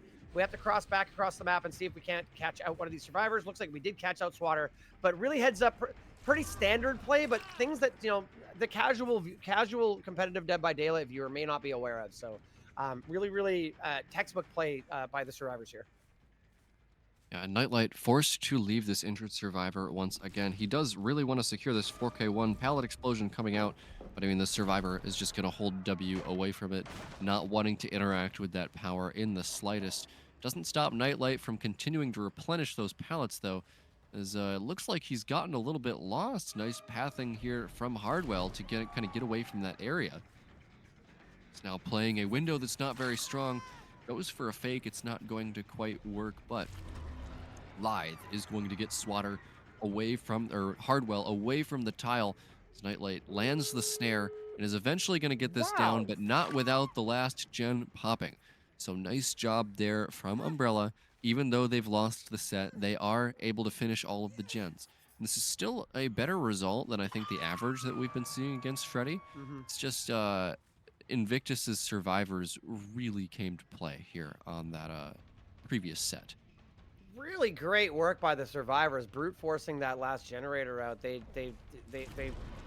decided that it's past time we stop healing and we start just slamming the generators, and we managed to get it done. I think that was a calculated risk because Nightlight, as a killer, you can think that, well, maybe they're going to be resetting. Good short swing through the pallet, and Swatter is going to go down. Derice last man standing. We're good. Yeah. Oh wow. Heads up play by Nightlight to assume they're going for the door. We are going to get Derice out the door. Yeah. Yeah, shake my sneak it out the door. Never mind. I thought we were showing our disdain for the exit gate, but instead we were doing a little bit of peekaboo. So that is going to be 10 hooks for Fresh. Getting a couple hooks out the door, definitely a good moral victory for Team Umbrella, but the actual victory goes to Invictus, and we're 1-1 in this matchup today now. Look, both teams looking very strong. Yeah, so 1-1 so far between Invictus and Umbrella, and I mean, this is what you love to see in the top bracket of the Swiss format, as both of these undefeated teams showing us why they are here in this 2-0 match. So we're going to be going into the next set here, which is going to be the Dark Lord. Like I said earlier, seems to be the most popular pick for our teams this season, as this time it was picked by Invictus. No surprises there. Pedro is an incredible Dark Lord player, and the survivors of Invictus are extremely good at dodging that wolf and hellfire. So lots of options for the Dark Lord on Wrecker's Yard, as Umbrella gonna need to kind of do a mental reset and get their survivors back in gear, get ready to kind of put on a show here like they did in the vecna set. Dracula, such a fun, such a really interesting matchup to have. Again, very elaborate toolkit. A lot of tools in Dracula's belt. We've obviously got very mobile killer. I would argue the most mobile killer in the game. I've made this argument before, where Dracula is probably the only killer who can move fast and move between floors effectively. Nurse can blink up and down, but their side to side is very slow, whereas Billy's side to side and Blight and Ghoul's side to side is very strong, but their ability to go vertical doesn't. Obviously, that's not really coming into play on this map, but as far as mobility goes, Dracula is number one, I think. And then obviously you've got both Hellfire and the wolf form. Uh, I have seen some really interesting plays on Dracula in this tournament so far. I really appreciate the fact that like there's some small things. I'm sure you know this, Prion, but I'm not sure everybody knows. If you intentionally butt your nose against um when you do your pounces, when you if your first pounce collides with something, your second pounce comes out a little bit faster, and I've seen that intentionally used. So, seeing really good Dracula players is so exciting to watch, and obviously, you don't see much more exciting than Team Umbrella versus Team Invictus. So hopefully we see some really really nice clean play. Dracula, one of those killers that can master the macro with the micro. We'll have to see how that goes. Yeah, it's relatively similar to how Wesker's rebound works. But Dracula is such a complicated killer. One of the highest skill caps in Dead by Daylight. Honestly, he's not the strongest killer in the entire game, but he's definitely up there in the top 5. And I'm always surprised that we don't see him online more, just in Dead by Daylight as a whole, because he's so fun. But there's so much to each of his powers to learn that I guess he does have a really steep learning curve. So it's no wonder that our comp players love him so much on both sides, as it's going to be Invictus here on the Dark Lord with Umbrella looking to get the momentum back. They just had a very disappointing Freddy set. Nightlight here on the Dark Lord for his team. One of those specialist killers that he likes to play, as his killer pool these days is much smaller, but it allows him to kind of really specialize in those killers and do his best for his team when there's something that Pedro doesn't necessarily play. So he's already looking for a survivor here at this double window. Found the scent orbs of somebody here. Going to be finding a very quick first chase as a third person camera with the wolf form, and he's actually going to get the pounce through the pallet. Wow. Really nicely done there from Nightlight, and he's immediately into the bat form, chasing after these scratch marks. Firecracker going to come out from Hardwell, and the Hellfire going to That's land. gone.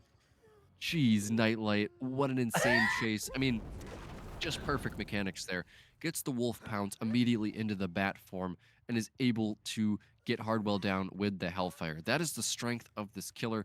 The way that you can just go Wolf hit, bat form to catch up, Hellfire to tap. Just what a quick chase from Nightlight. And with the agitation, he's going to be able to make it a very quick pain resonance as well.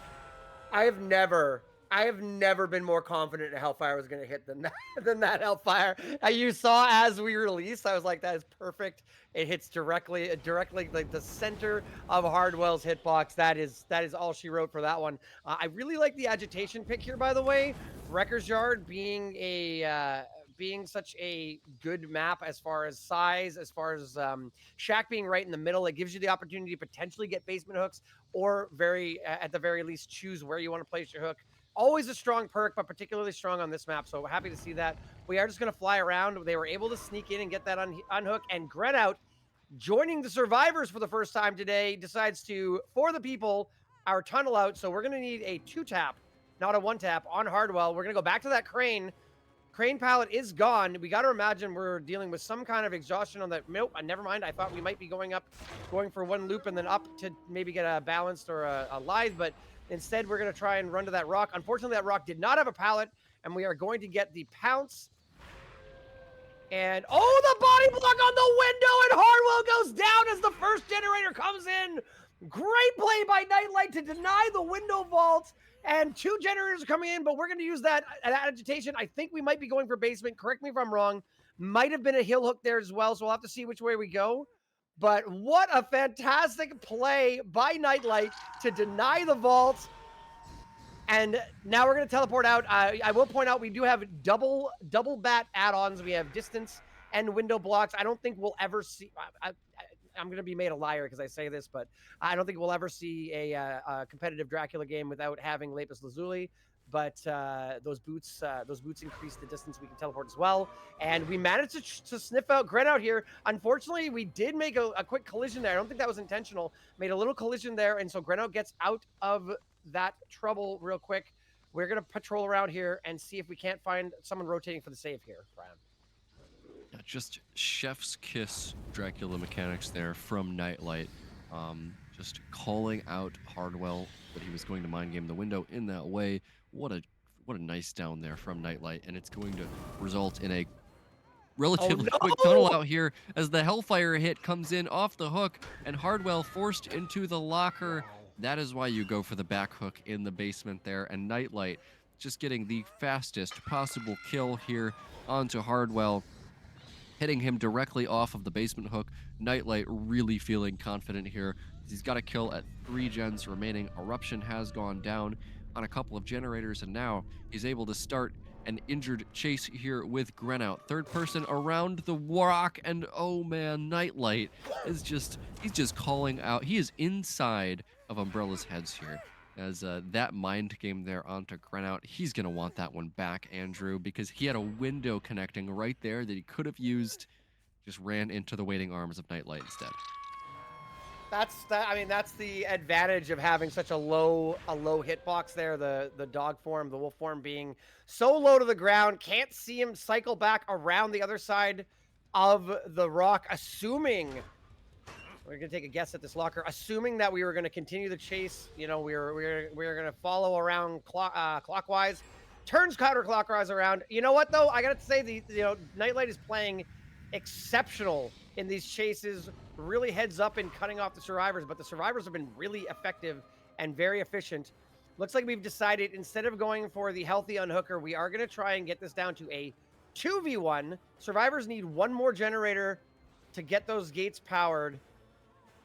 There's not a whole lot to work with back here. We got edge map. I believe that the tile over here is one of those sort of crooked long walls. We're not going to make it back, unfortunately, to that tile. And the crane pallet has been long gone since the first chase against Hardwell. We're going to take another hook here. Agitation letting us bring it closer to the middle. Silver lining for the survivors. We've got a pretty good gen split. It looks like we have kind of a diagonal line across the middle. Shack obviously will not be in play as far as generators. We'll have this generator here and the one closer to hook. Anticipating a quick unhook here, and there we did, and found it. Well done, Nightlight. I mean, the game sense from Nightlight there is just so impressive. He sees the generator that he thinks is going to have progress in the distance, doesn't see anybody there, and is thinking in his head, yep, they're about to fast pull this guy.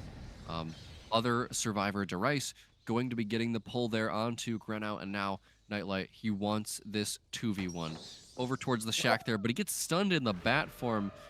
Nicely done there by Grenout.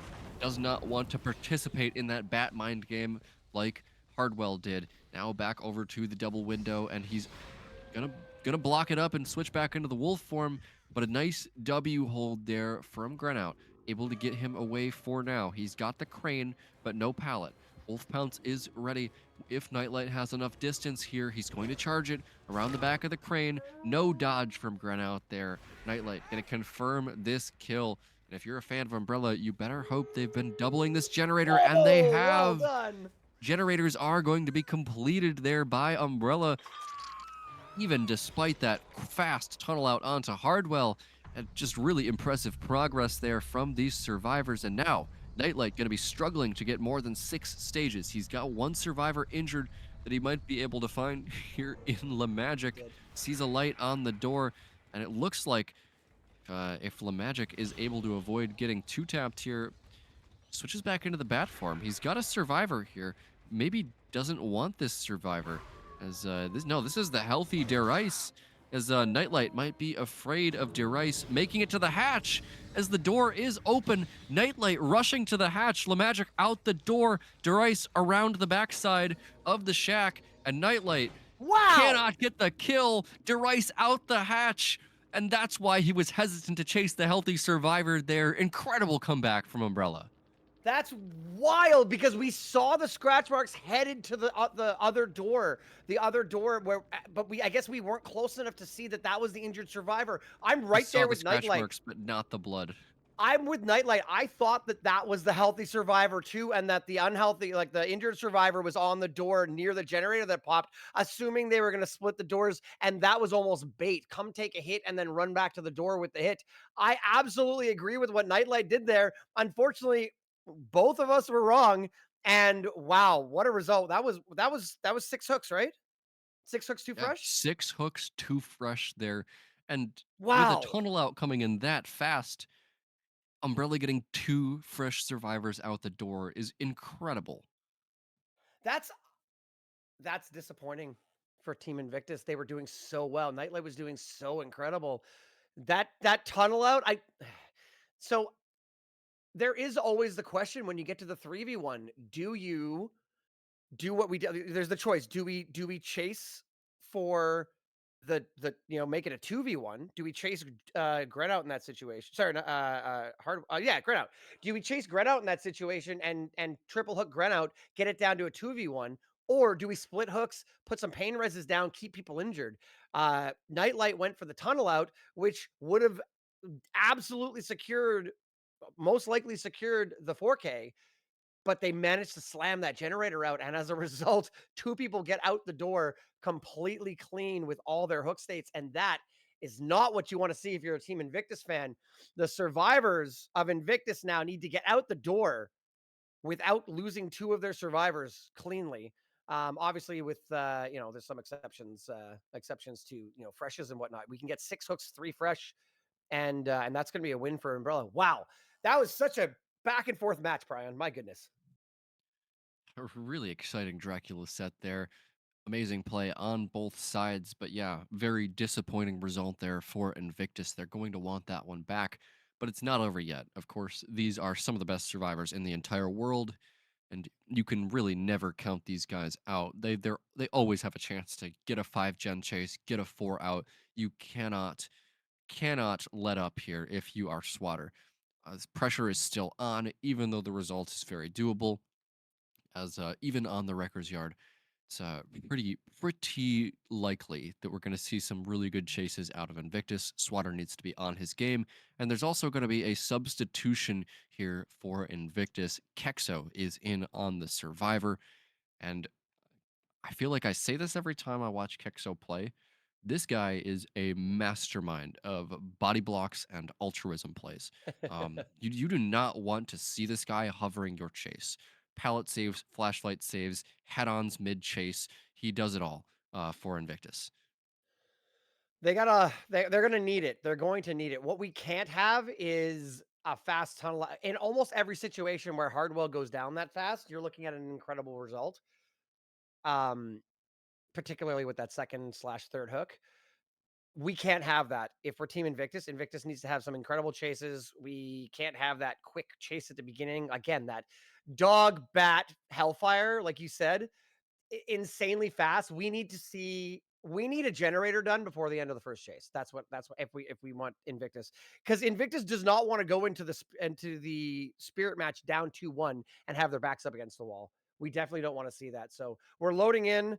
We're gonna have, like you said, Spitz, Pedro, and Dan are now joined by Kexo against Swatter on the killer now too. So Swatter is coming in as killer for Team Umbrella.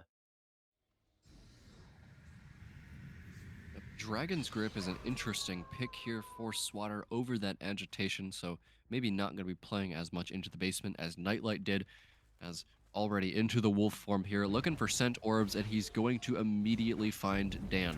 Pallet pre-dropped there. Maybe Dan does not want to be the first chase. So Swatter just going to break that pallet and ignore that tuxedo ace. As now back into wolf form again, and he's going to find Spitz. This is a really bold survivor to chase first. Swatter got the wolf pounce here, going to pump fake it though, as Spitz correctly calls that out back towards the window, and he's got a connecting 4-lane here. Spitz, though, he's doubling back over to the double window, but the Hellfire Wow. is going to land. Swatter, that was a risky shot, but he's got the aim. That was probably a max distance Hellfire. I was shocked that it. I was shocked we went for it, and as a result, quick 2-tap on, of all people, Spitz. I think we saw Kexo in the background there. Maybe somebody was in the background there, maybe coming in for some kind of a flashlight save, but not going to happen. And we're going to get this pain res coming in at 5 gens. This is not what you want to see if you're Invictus fans. Yeah, Really, it's really smart play there by Swatter. Also, it seemed like he was leaving the chase and then quickly doubled back. That Hellfire was highlight reel. Wow. Swatter's going to be playing closely around this hook, I feel. At least that's what I would be doing if I were on the Dracula here, because that for the people is so important in this set. But he's going to be actually taking a fresh chase onto Dan, maybe deciding to go for fresh hooks instead, as he can do that with the win condition here. Spitz going to be unhooked there. Looks like they're going to be trying to heal him as an M1 onto Dan is going to send him over towards the shack. Swatter teleporting now back to the hook, trying to call out the fact that they might not have used that for the people on Spitz, as though the Wolf Pound's going to spread another injury onto Pedro. Spitz forced to pre-drop that shack pallet. Swatter going to take the time to break it up, though, but he's got options, Andrew. 3 survivors are injured. Here's that injured Kate here at the shack. Going to block up that window with the Lapis. But really good pathing there from Dan. Going to be not able to dodge out on that Wolf Pounce, though. As going to be another fresh hook for Swatter. Going to be spreading those pain resonances around. He hasn't actually used the Dragon's Grip yet. But he might be able to now, as this gen that he's just hooked next to has very good progress. Kexo with the For the People, not a surprise in the slightest. The fact that he didn't use it on Spitz there makes me think that they are saving it for a more critical moment, maybe when somebody is dead on hook.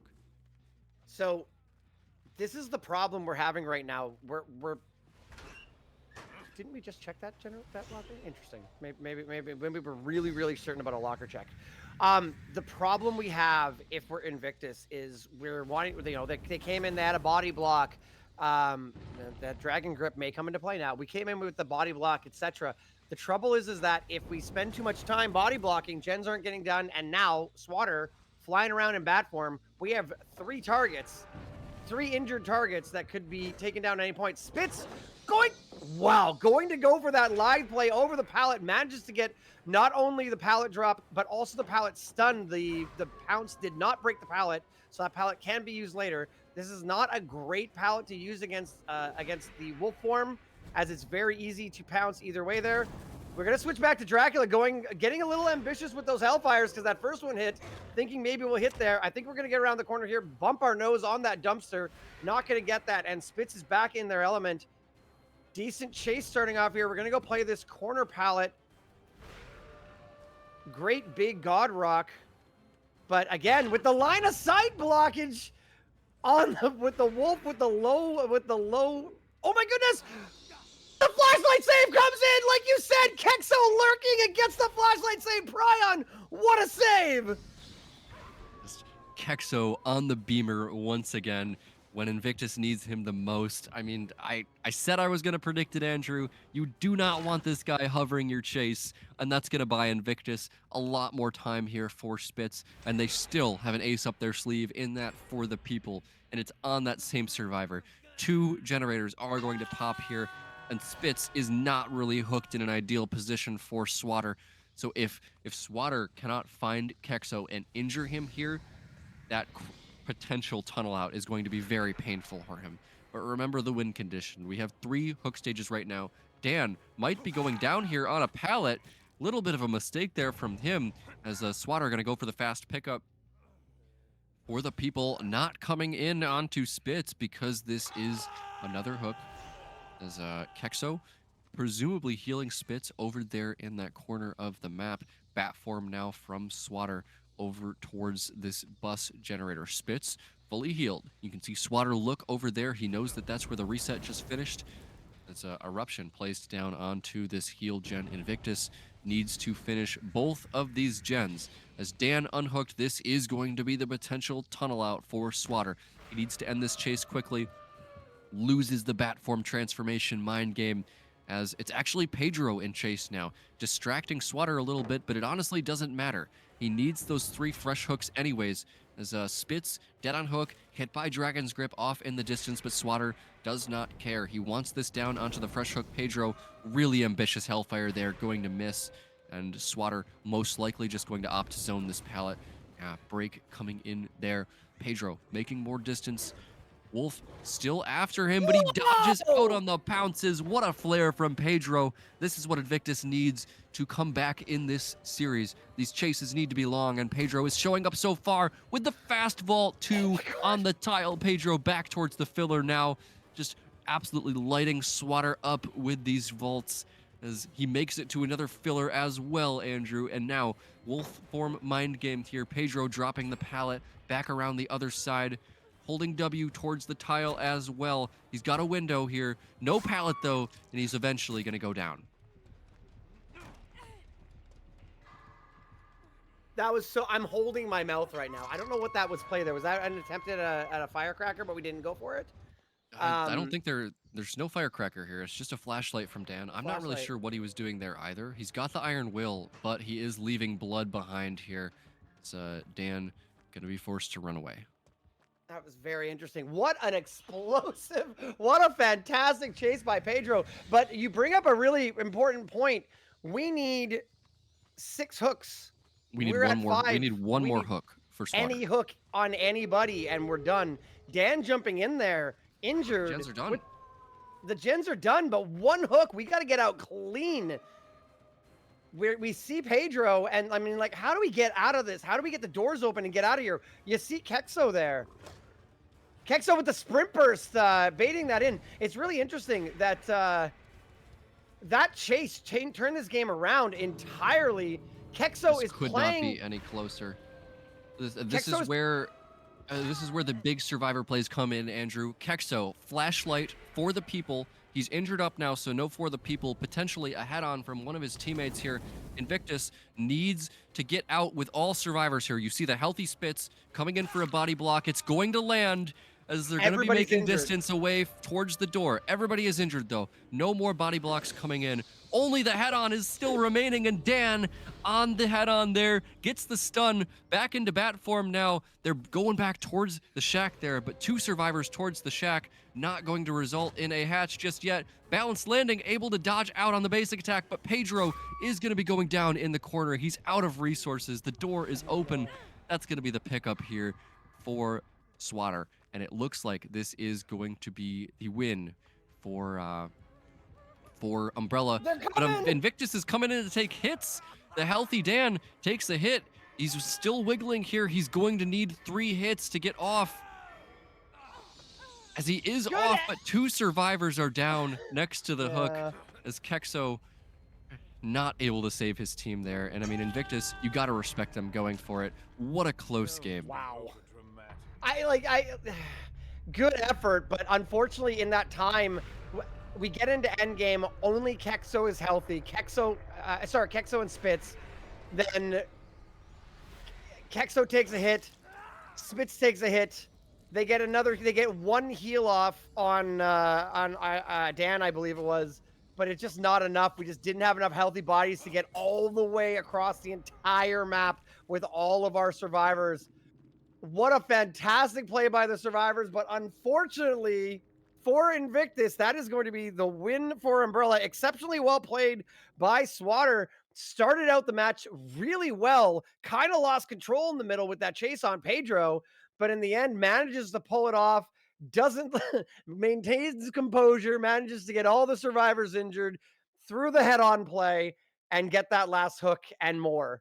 And as a result, that is going to put Invictus on the edge of losing this matchup, and Umbrella 1 set away from qualifying for the bracket. We're going to be going on to the Spirit next in Azeroth's resting place. My head hurts. I feel like all the blood rushed my head during that match because I was like biting my nails at all the incredible plays. What an exciting Dracula set there, Andrew. I feel like we really saw it all. Amazing killer play, amazing survivor play. And honestly, I think the only thing that could have saved Invictus there is they needed to have somebody take a hit that wasn't Kexo. They needed that for the people and flashlight to come in there to get everybody out the door. But losing that resource when Kexo takes a hit is kind of, I think, what put it out of reach for them there. But really well done still to even get close to that win condition. As the decider in that Dracula set was absolutely the survivor play from Umbrella. As going into the spirit set now, you got to imagine that they're going to have the momentum, and it's going to be a killer substitution here for Umbrella. The Fallen Art is coming in on the Spirit, and this is a specialist killer that plays for Umbrella. Usually, we see him on the Nurse, I was going to but say now Nurse, yeah. on the Spirit here for his team, I guess showing us that he's not only a Nurse player, as I mean, you gotta feel like the closer coming in here in like a baseball game or it's like I don't know if you want to compare it to hockey, it's like an empty net situation or penalty kicks in soccer slash football. Just all of the pressure is going to be on the fallen art here. He's able to take this home, close it out for his team against the best team in the world.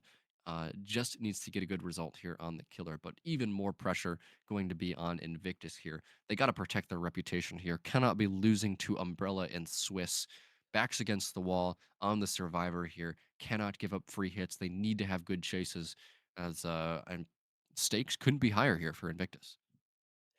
This is, you know, Umbrella is a fantastic team, but when you see Invictus on the schedule, you don't often think, well, they're going to be backs against the wall and facing eliminate not elimination from the whole tournament, but elimination today.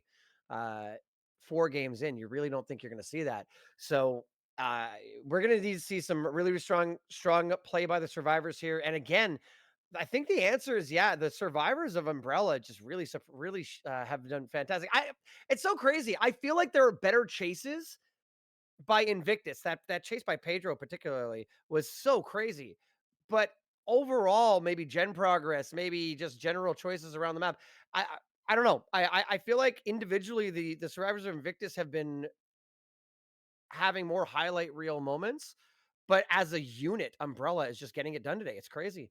Um, Azerov's resting place. I wanted to ask you, what's your thoughts on? I have some thoughts on Azerov's as a spirit map, but what is your take on it? First of all, I like it. It's we've had Spirit on Records Yard for such a long time.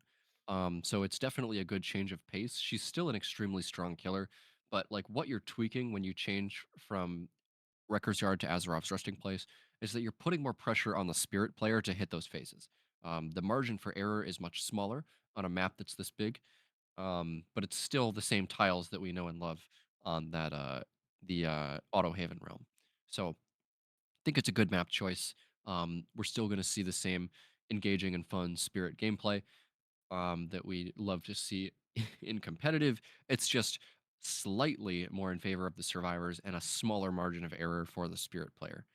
And I want to take a second just to remind everybody what's at stake here. Neither of these teams is going home off of this game, but whoever wins is going to qualify for the upper stage of this Swiss bracket. And Swiss brackets, I've said this before, but it's a format that we see a lot in competitive card games like Magic or Pokemon. And what I like to say is what they call qualifying for the top of the bracket in those formats is they call it being in the top cut. And so that's what's at stake here. You kind of like make it into that playoff scenario of the Swiss bracket away from the rabble of the other teams that have losses on their record.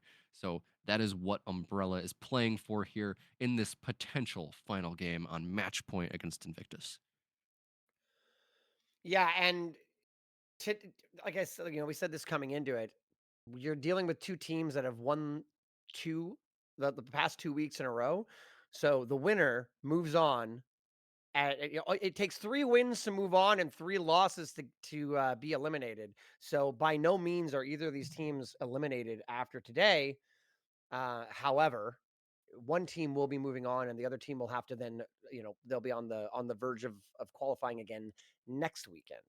Um, I'm not counting Invictus out yet. I think this is definitely still open. I would be I have been surprised every single set so far today. So I would be surprised if we don't go to 5, but I've been surprised already. So I think it can go either way. Yeah, when it comes to Azerov's resting place with Spirit, I think personally, uh more than other killers that we place on this map, you really need to if once you crack the 3 gen, the advantage flips extremely strongly in the survivors favor.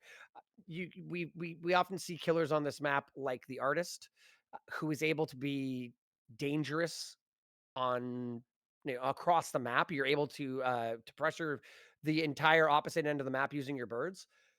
Spirit is a slow killer, obviously explosive in short distances, but does not really have any mobility. So if you're forcing the killer to go from one end of the map to the other, that is very much in the survivor's favor. So the killer is going to want to get downs and get hooks in a strong gen area, and the survivors are going to want to crack those gens, take the chases and die in the right part of the map, and give their teammate an opportunity to break up tight gen spawns. So that's the challenge both teams are facing.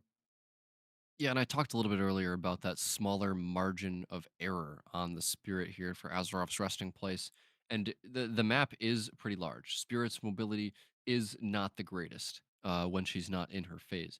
So that's going to result in it really being kind of like a pure 1v1 type set. Like, can you juice this Spirit?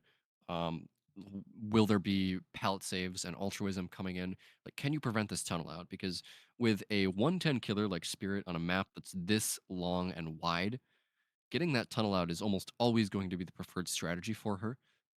So it's really going to be on the survivors to kind of prevent that. And with with the Spirit, it's not like there's no counterplay to this. So I wouldn't be surprised if we see some really exciting moments here from the survivors. I agree. It's interesting. This is another one of those maps similar to Suffocation Pit where identifying where the generators are is so important. I know that's, a blanket statement for every single match of Dead by Daylight, but identifying where where the generators are right away is so important because often you'll have 3 gens on each side of the map with 1 in the middle, but that 1 in the middle can heavily lean one direction or the other, and very occasionally you do get 4, so you can have that random 4 or even potential 5 gen situation. You need to identify not just what gens need to be tackled, but where not to die. So if you s are last week I was casting a spirit match, and there was a gen in Shack. Directly outside of Shack was a hill with a gen, and then a gen over by the tractor. And that was like in the survivors managed to crack the generators, but identifying that, wow, that's a really tight 3 gen. We got to get away from there. We cannot die near there. Um, that's important immediately. The trouble with the first chase is you haven't had a time to scout out the map, and sometimes you aren't aware of this of where the generators are and where the optimal place to die is. So scouting the map as a team, communicating that, and getting that to the person who's got a spirit chasing them through the map is going to be crucial as we load into the map.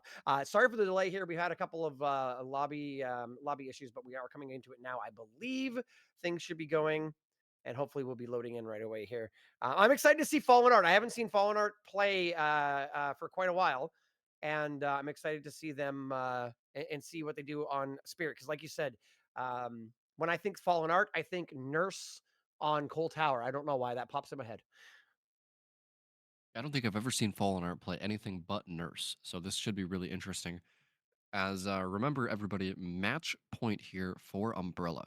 Invictus, all of the pressure is on their survivors here. They need to kind of repel the Spirit. Cannot give her a tunnel out. They need to have strong chases, die in the right places, stealth for unhooks, all of the things that you like to see from a competitive survivor team. So we're loading in now to the Azerov's resting place. Going to be seeing Fallen Art immediately go for a phase mobility into the middle of the map, and I'm not surprised at all to see that Dragon's Grip. It's a really good perk on Spirit. With that M1 nature, high mobility, she's able to convert on that information from Dragon's Grip very quickly, get exposed downs onto survivors, but it's also not super easy.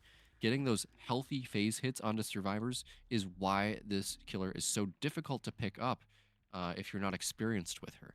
Because if you can't listen correctly to the breathing patterns of survivors, the different sounds that their shoes make, you got to really have knowledge of the audio occlusion system in Dead by Daylight as well. And if you don't, you're just an M1 killer with 110 speed.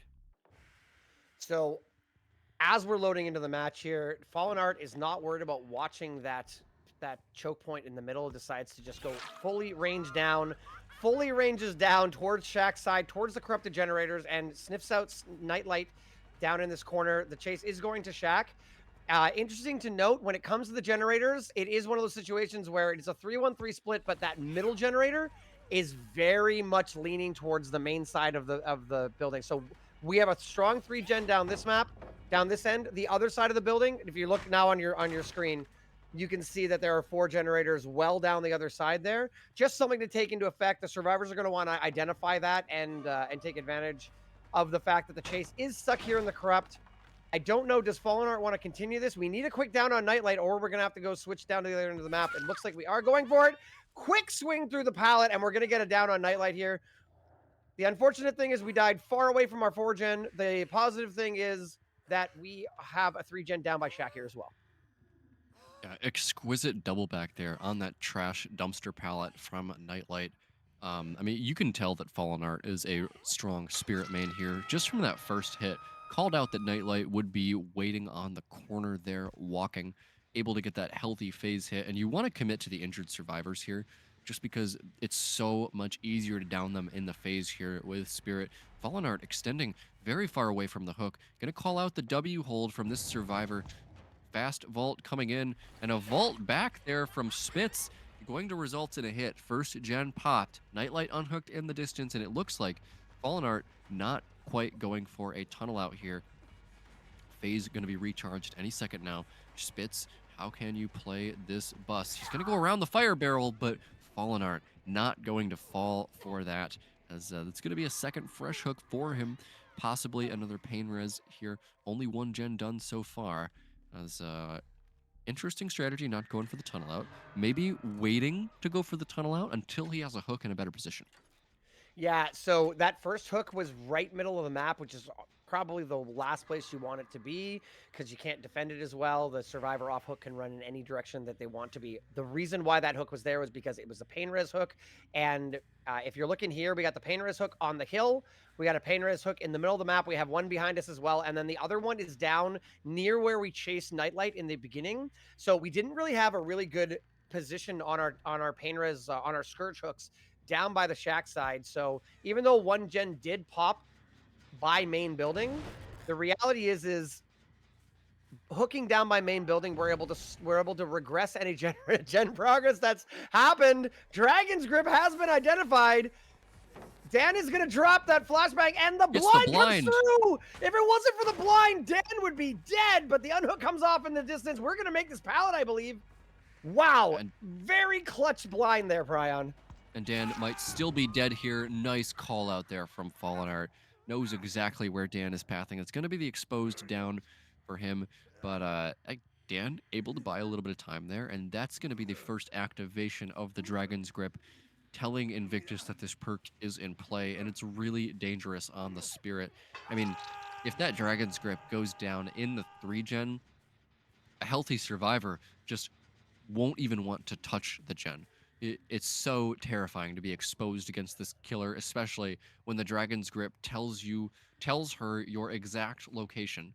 As you saw, Dan there, doesn't even matter that he ran down to the bottom side of the map. Fallen Art was happy to convert on that exposed status effect, finding a survivor here in the middle of the map over towards this pallet gem, but good pathing there from Spitz, able to throw down that jungle gym pallet, and now Fallen Art continuing on to Spitz. He does have a hook stage on him already.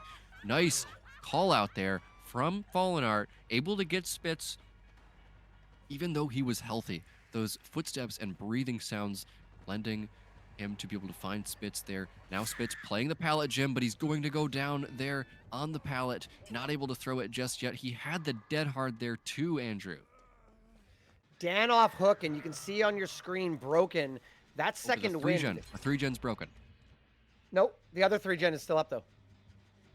Sorry, the Shack 3-gen. So it's weird.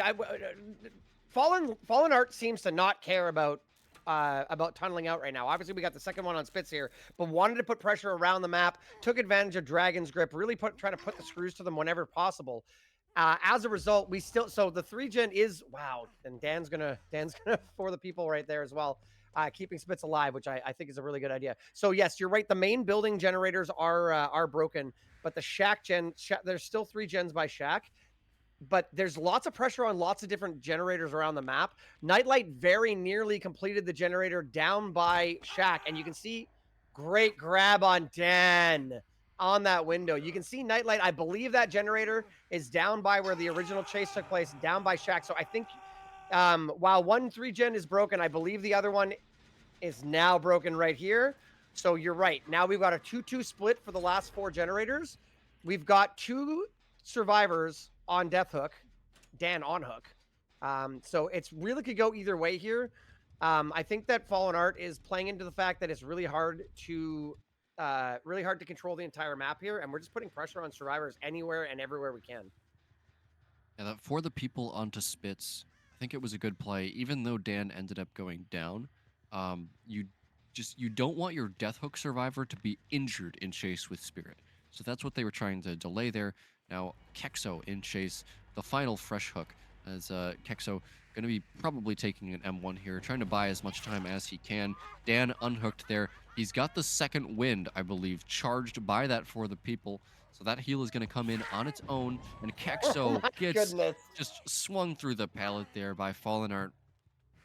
And that's going to be his fourth fresh hook. He's going to be able to put Kexo right in the middle of the map here. And Dan, fully healed in the distance. So Invictus, not in a terrible spot here, but they need to continue to have good chases and be spread out on gens. They've got good gen progress. This is really going to come down, Andrew, to what happens when Dan and Spitz get found, and Spitz gets found in this tile in the mid map. This is disaster for Invictus. He has the dead hard, but how much does he even make here? He's at this filler pallet holding W, and he dies again without using the dead hard, Andrew. That is wild. Okay, so I'm wondering if they've communicated this. I'm going to make a prediction here. I think that the Spirit player, whoever plays Spirit, whether it's Pedro or Nightlight for Invictus, probably plays more mind games than the Fallen Art. The Fallen Art has been doing this no mind game. I call it like when survivors do the no juke, where their juke is by not juking and you predict that they're going to flare out and they just press W and go.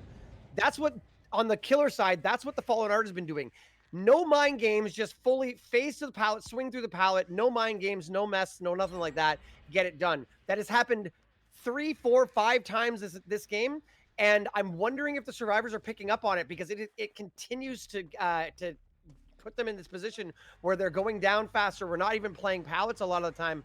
We are going to take the chase on Kexo. The generators are very nearly done. What Short a juke swing there from Kexo. Yeah, great. Doesn't manage to get the hit there on the short swing.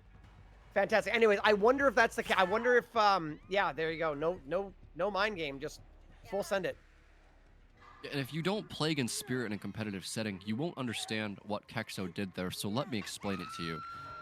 Corners in Dead by Daylight have a specific property of audio occlusion where the audio will significantly change based on whether the survivor is in or out of line of sight around a corner. So Kexo crouching on the corner there, faking the pallet, kind of hid his audio and caused the Fallen Art to swing towards the pallet. Kexo able to survive just a little bit longer there through that intricate knowledge of how audio works for Spirit. So just amazing to see this stuff happening on the DBDLeague stage. Very good analysis, Prion. As always, I expect no less from you. We are doing a little bit of urban evasioning down to the basement there. Kexo does not want to be found injured and on death hook. Unfortunately, we were found. We're going to get an eruption on that far generator. We're going to get the hook here. Is it going to be enough to get it done before they get there? Obviously, it doesn't seem like that. Nightlight's got about 60% done on that generator.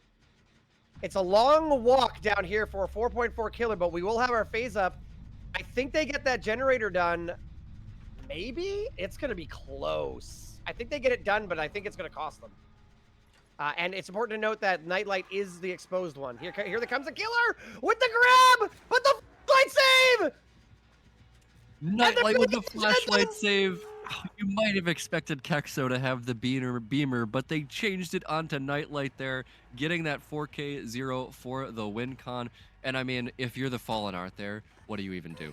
Like, Nightlight, you want to hit the survivor, then they're just going to finish the gen. You want to grab the survivor? Well, you better be grabbing the survivor that's further away so that you don't get flashlight saved. So really good play there from Invictus, using every resource that they have to get down to a 4K0. And Dan is off the ground. Dan has Unbreakable, Andrew.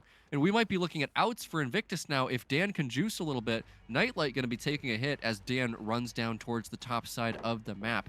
We didn't quite catch where the doors were, There's but one here. Nightlight now on the edge map here, getting pulled out of the locker. Dan on a door all the way across the map. And I Amazing. think we might actually be seeing outs due to that Unbreakable and Flashlight save play. One single hook state. Looks like it's making it out the door. They were able to split the unbreakable play into the split doors. Were able to get this door open, and as a result, it is an 11 hook game, not a 4K, and that could make the difference. We'll have to wait and see. What a wild play! The Fallen Art, by the way, not only known for Nurse anymore. Fantastic, fantastic spirit play. Like I said, just full sends it on the pallets. The survivors were constantly looking for the mind game to come in, and the Fallen Art just full sent it again and again and again. Survivors doing a great job to get the generators completed and get out the door there. Particularly Dan using all of his kit with the For the People, with the second wind, and then in the end the Unbreakable. What a great use of perks and great use of just general game awareness. 11 hooks is the result. It's going to take a 4K for Umbrella to for Invictus to extend this to the Ghoul match. Sorry, I lost train of thought of what I was saying because so much was happening. Man, I am loving this matchup today, Brian. And so many little things go into Invictus finishing that gen. Having Nightlight with the flashlight further away from the spirit, forcing the grab onto Dan. Having Kexo run into the basement to get found and killed down there, as far as possible away from the gen that's being doubled, because you can't just leave the Death Hook survivor there alive. So just so many smart plays going into it for Invictus, resulting in them not only finishing the last gen, but getting a stage out the door as well. So a very simple win condition here for it's going to be. Oh, there's two Invictus survivors in the lobby right now. Kexo looks like he's still in the match, so I think it is going to be Nightlight on the Spirit here, maybe. Looks like potentially. Yeah, wow. This has The been yeah, whoever ends up playing the Spirit, it is going to be a very simple win condition of just a 4K. Okay, no, that was the leftover lobby. It is Pedro on the Spirit here for Invictus. uh yeah, this matchup has been this has easily been my favorite matchup so far of this winter circuit. Um, we're gonna be having La Magic, Grenout, Swatter, and Hardwell coming in. I don't know. I don't know. I felt like that was a very balanced map too, as far as everything went. I felt like there was some nice advantages for the killer, some nice advantages for the survivor. Both teams were able to utilize their advantages very well. In the end, man, I wasn't sure about the strategy of the Fallen Art spreading hooks around. It wasn't quite sure, like quite clear what the plan was. Like, was it fresh hooks? Well, we're kind of going for a tunnel out a little bit, but were, are we trying to hold a 3 gen? No, we're going to kind of bounce back and forth. Like, we had 2 3 gens there, and in the end, we were just all over the map. I basically making me a liar again, all over the map with a killer that I said was slow and not mobile, but managed to put the screws to the survivors in every corner of Azeroth's resting place. Yeah, and it looks like we are going to be getting into the match pretty soon here. Swatter, LeMagic, Grunout, and Hardwell looking to take this series home and get an upset over Invictus. I mean, Umbrella has been really impressing us this season so far, so they'll be solidifying themselves as a top team if they are able to take Invictus out here. All they need is 2 stages out the door, Andrew. 2 stages, and yeah, we need a 4K any way we can. Keep in mind, I mean, I'm getting way ahead of ourselves, but um, in DBDLeague, we do not allow hatch escapes to affect if you don't get the generators done, but it does matter in this situation. So keep in mind that's a play. As if we get into the end game, if we get close, keep in mind that even somebody getting out of hatch would be considered a win as long as the generators get done. So. Uh, Lots lots of ways this can go. Again, as we load in, the things I think about, the things I watch for loading into an Azeroth's Wrestling Place match. Where are those generators located? Where's the corrupt? Assuming we got corrupt. Um, and how quickly can the survivors identify and communicate that so we make sure we're going to the right places for our chases. Um, this was Umbrella's pick, and very clearly, Fallen Art is very comfortable. But then again, Pedro is such a strong killer. I don't think that it really matters at this point. Yeah, so first chase here for Umbrella needs to be strong. You want to take it in a strong area. You cannot give the Spirit an M1 hit. Um, if you do that, it's just so much easier for her to get on you with the phase. You want to be staying healthy for as long as humanly possible, forcing her to use that phase to get that healthy hit.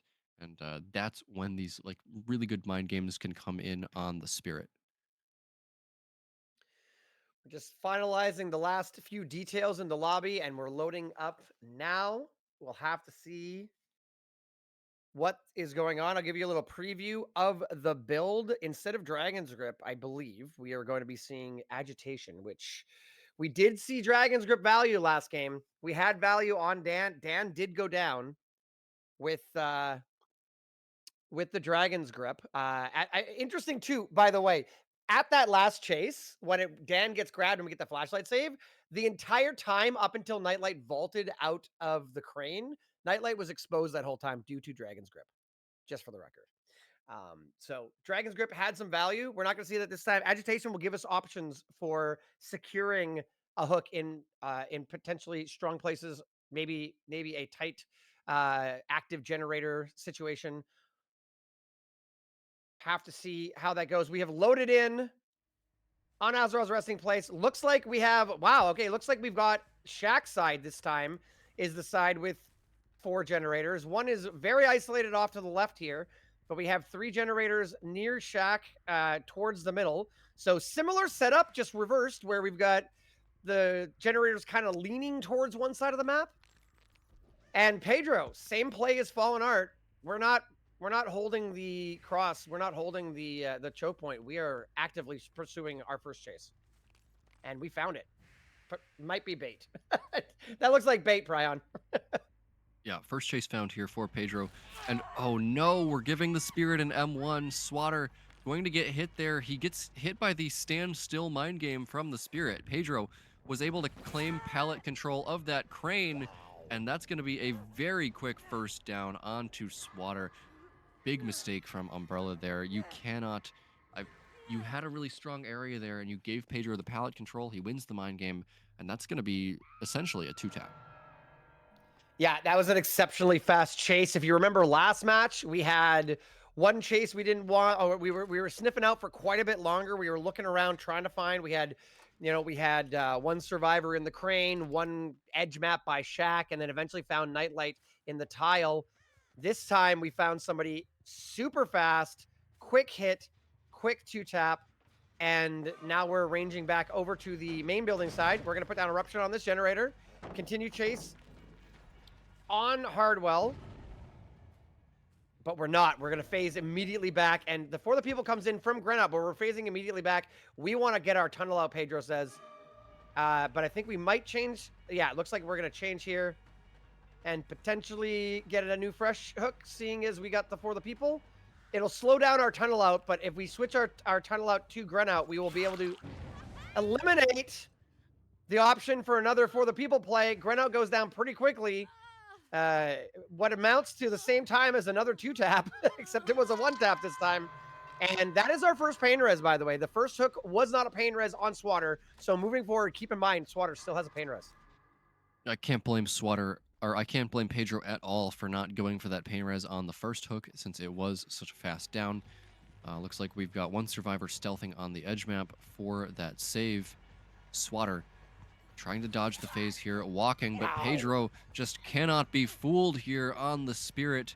Swatter, now he's got the Lithe, but he is injured against the Spirit, goes for the vault, holding W towards the pallet. Pedro around the backside of the 4 lane, just absolutely perfect precision here on the Spirit so far. And that's going to be a second hook onto Swatter at 5 gens. Really bad situation here for Umbrella. Looks like the first generator is about to come in, but Swatter wasn't pain resed before. Okay, just in time, Lamagic Could have been is able close. to get that hook. That could have been a bad situation.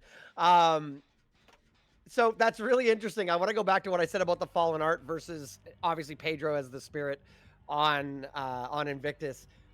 Pedro, instead of going straight to the, instead of following directly behind, did do the double back to the pallet. I stand by my assessment.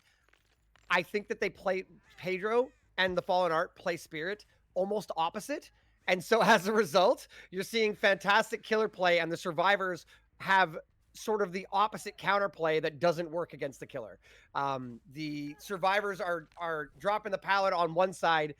In this situation, Pedro's coming around the other side versus the Fallen Art just full sends it in the full sends it and follows. So um, kind of interesting to see two different killers play the same killer in two different ways. We're camping this out. They might get another generator for this, but we're going to go down to a 3v1. This is looking like a very, very strong situation for Pedro. Yeah, and I mean, there's not really any reason for for Pedro to do anything else here. He's got this Death Hook survivor so quickly into the match. Swatter going to be dead here any second now, as two generators are going to pop in exchange for that. Now, Hardwell, Granout, and Lamagic going into the 3v1. They don't seem to have very much gen progress at all. This is where the great teams are separated from the good. Can you get outs against the Spirit in the 3v1? They only have one survivor with a hook stage on them. Everybody is healthy. It's what you want to see going into this 3v1. But play needs to be absolutely perfect going on here from Umbrella. You can't give Pedro pallet control on this Crane pallet again. As the Saga here, Lamagic not going to get hit there, but she is going to still she's still going to get hit there. You can't give Pedro the pallet control. That pallet has to be pre-dropped. As now over towards the Crane pallet. Pedro phasing. Thinks that the survivor ran into him there, but nice pathing there from Lamagic. He's able to get away, waste one of Pedro's phases, and now Shaq going to be pre-dropped by Lamagic. Grenout on a generator here. Look at that progress, Andrew. And now Pedro, is he leaving an injured survivor right now? No, I believe we're still continuing the chase. Now, that was the least important generator. They did get it done. We're down to one gen. All three generators are now Shack side. There is a pretty decent split on them. This one directly in front of us, along with the one that was being worked on by Crane. Now, the challenge is we need to get this down extremely quickly. Can't quite sniff out. There comes the swing through on Lamagic. And I think, yeah, we're leaving. We're leaving. We can't take this hook right now. Or maybe we can. Okay. I was gonna say that generator I think was being worked on, and both of the survivors are on it. This pain res has to come in before this generator pops. I think it will. I'm holding my breath. Okay, we managed to get that in. The survivor's job now is going to be to take every chase down the main side of the building, main side of the map. We need to get tags, and that was a good attempt there. We need to get injured survivors here so we can stop them from getting very far. We need 2 taps before they can get all the way to main building. Otherwise, you're gonna have to drop chase. You can see obviously Lamagic knows that, instantly starts beelining for main, and Pedro trying to slow down, trying to stop, and the grab is gonna come in. The It was fake the fake. phase from Pedro there. Just incredible mind game. What a grab. Lamagic forced into the fast vault or the medium vault there. And Pedro just impeccable killer gameplay here. He's able to keep Lamagic in the 3 gen there.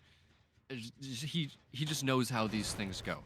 Lamagic desperately wants to get back down to the other side of the map, and there's going to be a fast pull coming in here. These survivors, they need to get out of the bottom side of the map, Andrew, at all costs, to the point where they're willing to just give a free injury onto Hardwell, and he's going to go down as well. I absolutely agree with switching to Hardwell here. Lamagic has borrowed time, and we know that. Oh, agitation coming into play here. We're going to get a pain res deep in the 3 gen. Actually, we're going to change our mind and go. Actually, Don't even great. Great heads up play by Pedro. We know our gen progress. Takes a quick look at that generator, sees there's not much progress on it, and says, you know what? No, I'm putting that in my back pocket. We're not using that pain res until I need it. Great play. Well, it's not even that he doesn't want to use the pain res right now. It's that that hook is the perfect center of the gens. So Pedro values that over the pain resonance, where if he chooses to use a pain resonance there, at least one of the gens is going to be relatively far away from the hook. But here, now, he can basically see every gen from the hook. And this is exactly the position that Pedro wants to be in here. The reset did come in onto Grenout and La Magic, but Hardwell just not in a good situation here. The only gen that is like somewhat blocked by the line of sight is that one over by the crane. It's a little bit farther away than Pedro would like, so I would imagine that that's the one that the survivors are going to be working. Now, but if La Magic is the one to get found here and gets hit, that is going to be a go button for Pedro to even go down to the other side of the map, despite the fact that the gens aren't there. So Hardwell camped out to second stage here. La Magic was working that generator, but isn't anymore. They are actually going all the way, La Magic pre-running down to the other side of the map to prepare to receive Hardwell for a heal. So really slow, smart play maybe here from uh, Umbrella, as now it looks like maybe is Pedro committing all the way to the other side? They might be able to double this gen. So here's the thing. Do you go the dead hard shorted the swing on the dead hard, and now we're gonna go down. I was gonna say I don't know if the survivors are aware. Obviously, the down came in fast, so it doesn't matter that much. I don't know if the survivors are aware that the pain res didn't come in. So I think that's why Hardwell felt that we could commit to this chase. Mind you, the chase was pretty quick. We're gonna get at this pain res. It's gonna blow up. That generator at half progress. We're down to the 2v1. This is Pedro's game to lose at this point. This is firmly in Pedro's hands. Looks like, yeah, I was gonna say both survivors are still here. Neither of them were able to stealth it out. Wow, this is looking like two injured survivors. I can't see how we get out of this. And this looks like we might be going to the ghoul set. It ain't over yet, but oh my goodness. I'm sorry. Can I say it again? Pedro with the mind game. I know they instant vaulted, but when it was reversed, it feels like the survivors would have waited on the vault and Fallen Art full sends it. The flip side is here. Pedro doesn't full send it, and the survivor vaults right into him. That's a 4K1, and we're going on to the fifth and final matchup, fifth and final set. The Ghoul on Ormond Mine. Man, this has been all tens across the board. What great competitive Dead by Daylight play. Pedro bringing it home for Invictus here, securing that 4K1. Just perfect spirit play this game. As, it seemed like Umbrella just could not mind game him in that phase. Weren't able to break the 3-gen, couldn't get down to the other side of the map out of that 3-gen. And now, as Andrew said, we are going to be going into that Ghoul set on Ormond Lake Mine. It is match 5 here of this best of 5. Just what an amazing day. Invictus versus Umbrella. Every single match that we've seen here has been close, and now we get to go to a match 5. Back where we started. We started out with Vecna and the Ormond Mine, and now we're going back to the Ormond Mine with Ghoul. And I mean, so it's interesting. For everybody who doesn't understand our picks and bans, each team we rotate back and forth, banning and picking, etc. But the last killer is decided by who's not banned. So Ghoul wasn't actually picked by anybody so much as it was excluded from the banning. But Ghoul being a really strong killer. Again, I said this literally at the beginning of our cast together here, Prion.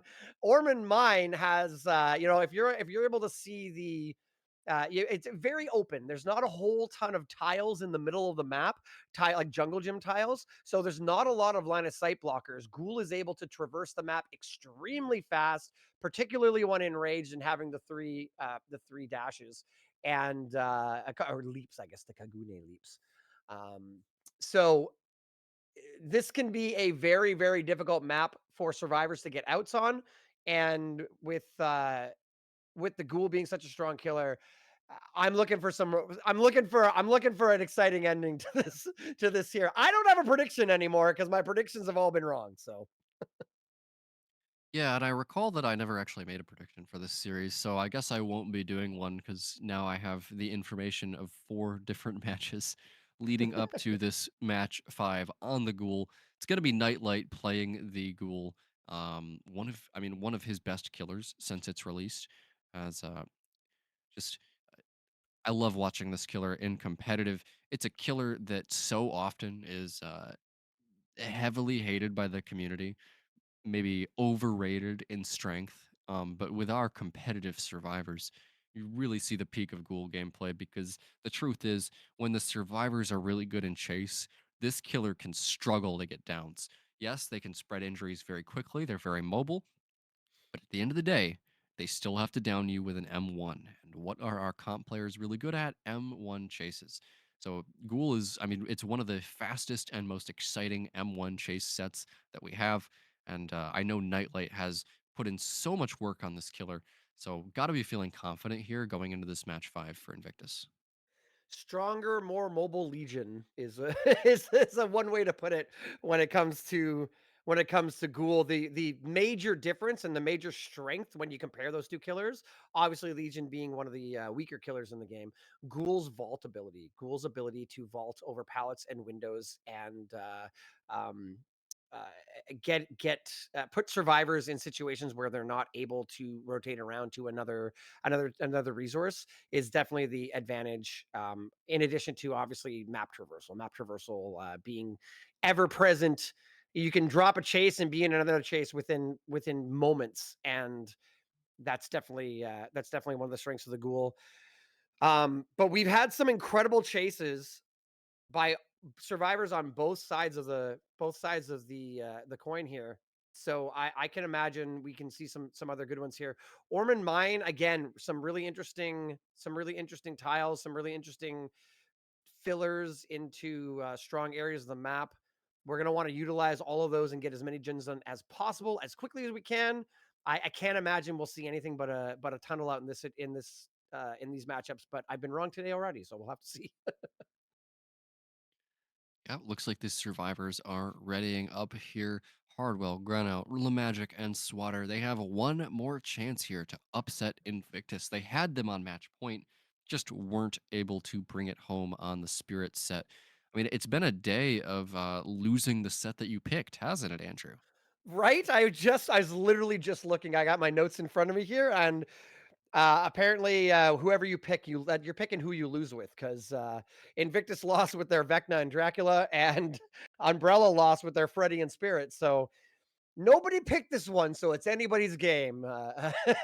We're loading into the map here, and man, it's so crazy. It feels like so long ago we were just here on Vecna. And for the record, we tied the Vecna match too. So very very crazy start to the day. Hopefully, have an equally exciting end of the day. Let's load in. Let's see what they can do. Yep, Nightlight on the Ghoul here, spawning in on the Ormond Lake mine, already using that Kagune Leap to traverse the map. And what an interesting perk choice we see here. Forced Penance from the Executioner. Nightlight anticipating a lot of body blocks here, possibly even from injured survivors. And that first bite is going to come out already onto Magic. Nightlight already starting to commit to this chase at the shack.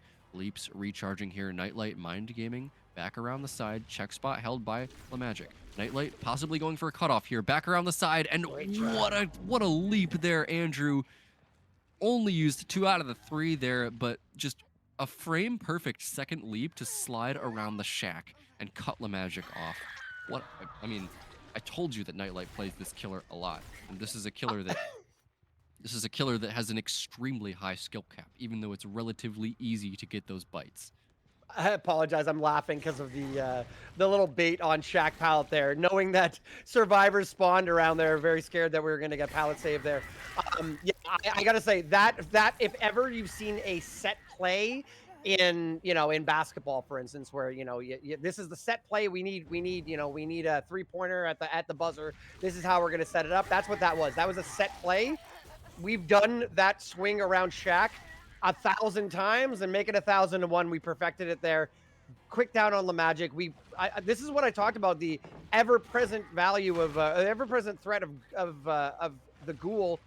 Flies all the way to main, gets a hit on Swatter at that other really strong pallet, and then comes back to continue the tunnel out. We're going to go for a swing through that pallet, but it doesn't go. But this pallet is unfortunately edge map, not a whole lot to work with. So trying to waste as much time as possible. We do still have Shack window, but I don't see a world where we make it in there unless we make a mistake. No mistakes were made. Lamagic is going to go down for a second time. Eruption goes off on that main building generator, but our first gen pops as we get our second hook. So second hook here onto Lamagic. Nightlight going for a potential tunnel out. Now, what can Umbrella do to stop this? As Nightlight flying across the map here with those like kind of slingshot ghoul movements there, channels the second leap during the first one to kind of launch himself even further. It's a pretty high level ghoul technique that you can do at home if you're accurate enough. He's putting Eruption down onto these generators, trying to see if he can find any bites here with the Kagune grab. But the unhook comes in onto Lamagic. Nightlight here's that notification immediately back towards this survivor. Kind of messes up that leap there, as now Lamagic stuck at this TL wall. He's going to have to get away from this somehow. Misses the M1 though. Nicely done there by Lamagic. He's got another pallet here at these concrete tubes. Gonna pre-drop it as he's back around the side here into the bottom area and should need a body block here. And yeah, the body block is going to come out there, forcing Nightlight into the bite. And actually, Forced Penance activates on the bite. That's really interesting. So we're kind of seeing why Nightlight is bringing this perk. This chase continues now onto the tunnel out. This is Lamagic's final chase. Nightlight goes for the cutoff, but he doesn't have enough distance to get the M1. Forced to play the mind game there, and Lamagic survives just a little bit longer. Wow, heads up play to not vault the pallet there by Lamagic. Fantastic play there. Also, great use of the balanced landing to get us away from Shack and all the way over here. We saw another generator pop. Lamagic on their last life, but doing a good job. Swings to the pallet, but we're going to get a pallet stun as well. Lamagic fighting for the last inches of their life. Another generator pops. Lamagic is running out of resources. I think we will finally see the down here. But, oh, who is this lurking by? We turn away. Is it enough?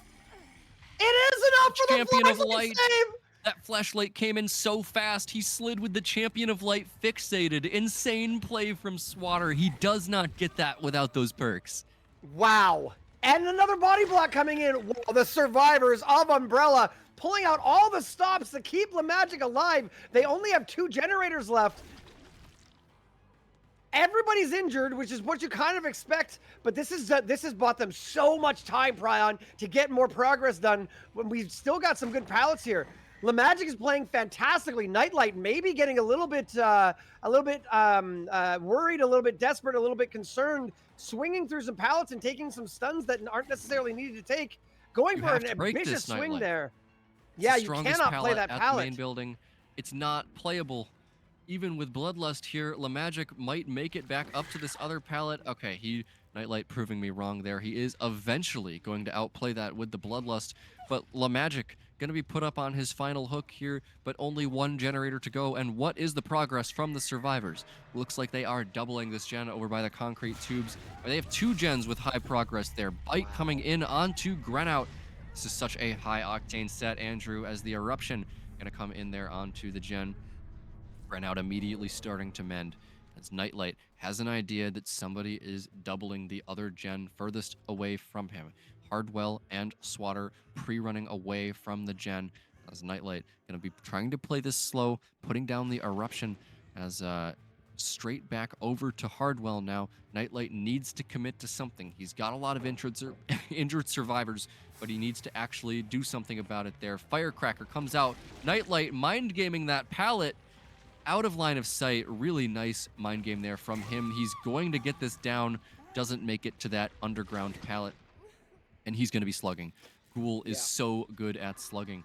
High mobility, and now I mean, if you don't last here as Grenout, this could end with 4 on the floor very quickly, as now only shack window available for Grenout, and it looks like he's going to be leaving. He has an idea that Swatter was working this generator. Sprint burst held. Andrew, this is really bad for Umbrella. They've got 2 survivors way too close to each other.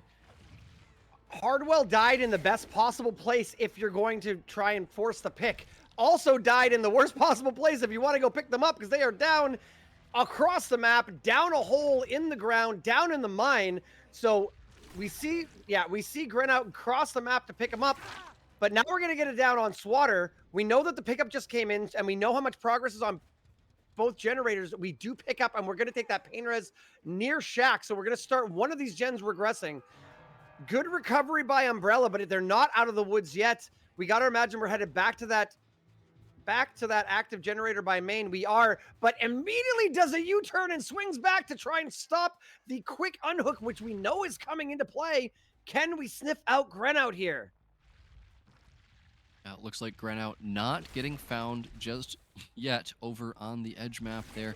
Gen being done here as, no, it's actually Grenout here on the gen. Hardwell is going to be the one who is tasked with the save as Grenout over towards the main building here. Nightlight feels like he can't commit. Now back to the unhook, and notably, Andrew, he doesn't have Enraged here. All of these survivors are injured. He needs a bite if he wants to have that high mobility, but Grenout gonna go down on this pallet. That's going to be another fresh hook here, but he's going to continue to slug. Swatter now in chase. He has a little bit of endurance left from the unhook. Going to be dropping that pallet back around the side, and he misses the swing. Does it allow Swatter to make anything, though? I don't think so. He's going to eventually go down here, and now only Hardwell is standing. He's going to be trying to use that resilience to pick up his teammate. Nightlight, I'm assuming, going to be playing this slow and checking the gen first. Check the gen, sees nothing, sees the pickup, so we know exactly what happened. So we're going to take the second hook on Swatter. No pain res left on Swatter, but second hook puts them in danger of getting eliminated from this match.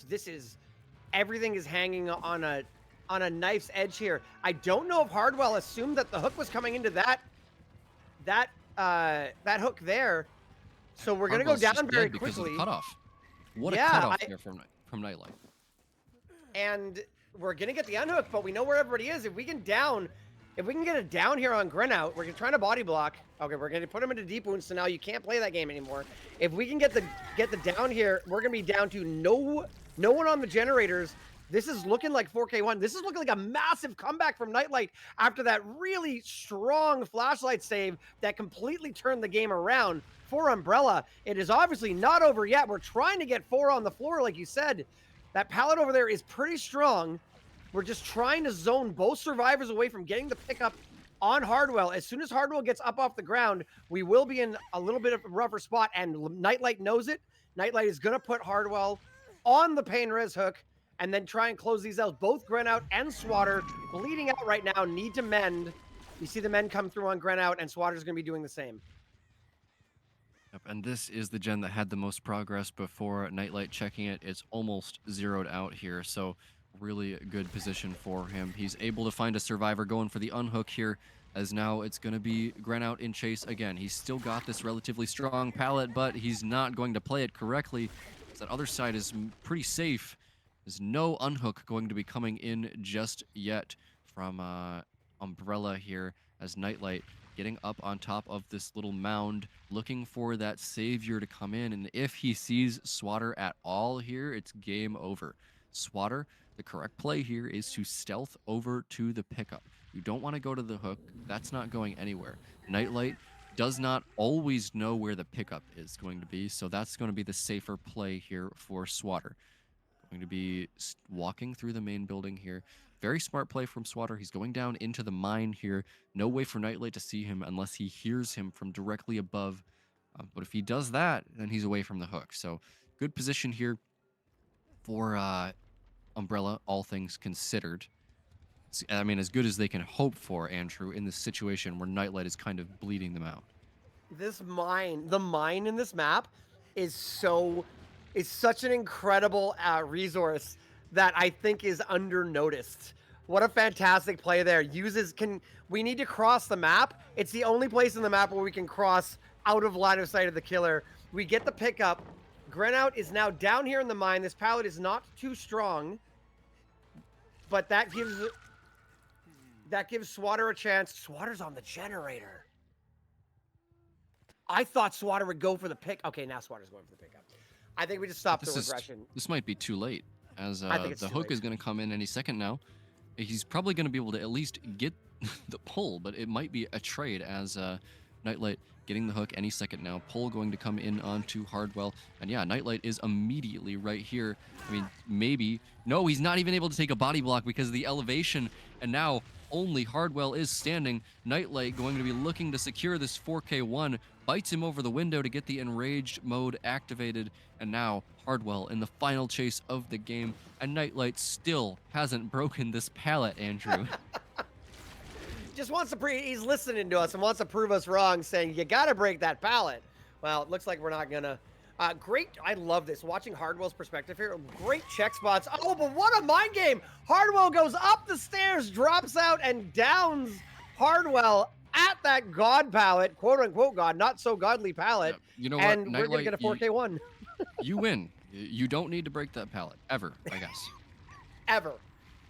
Let the trial end with the pallet still alive. Fantastic play by Nightlight. Wow, what a turnaround after that flashlight save. I thought that flashlight save was going to lead to Nightlight having a very, very underwhelming result and putting Invictus basically on the elimination block here for today, not the elimination, but basically dashing their hopes for this matchup and for their qualifier.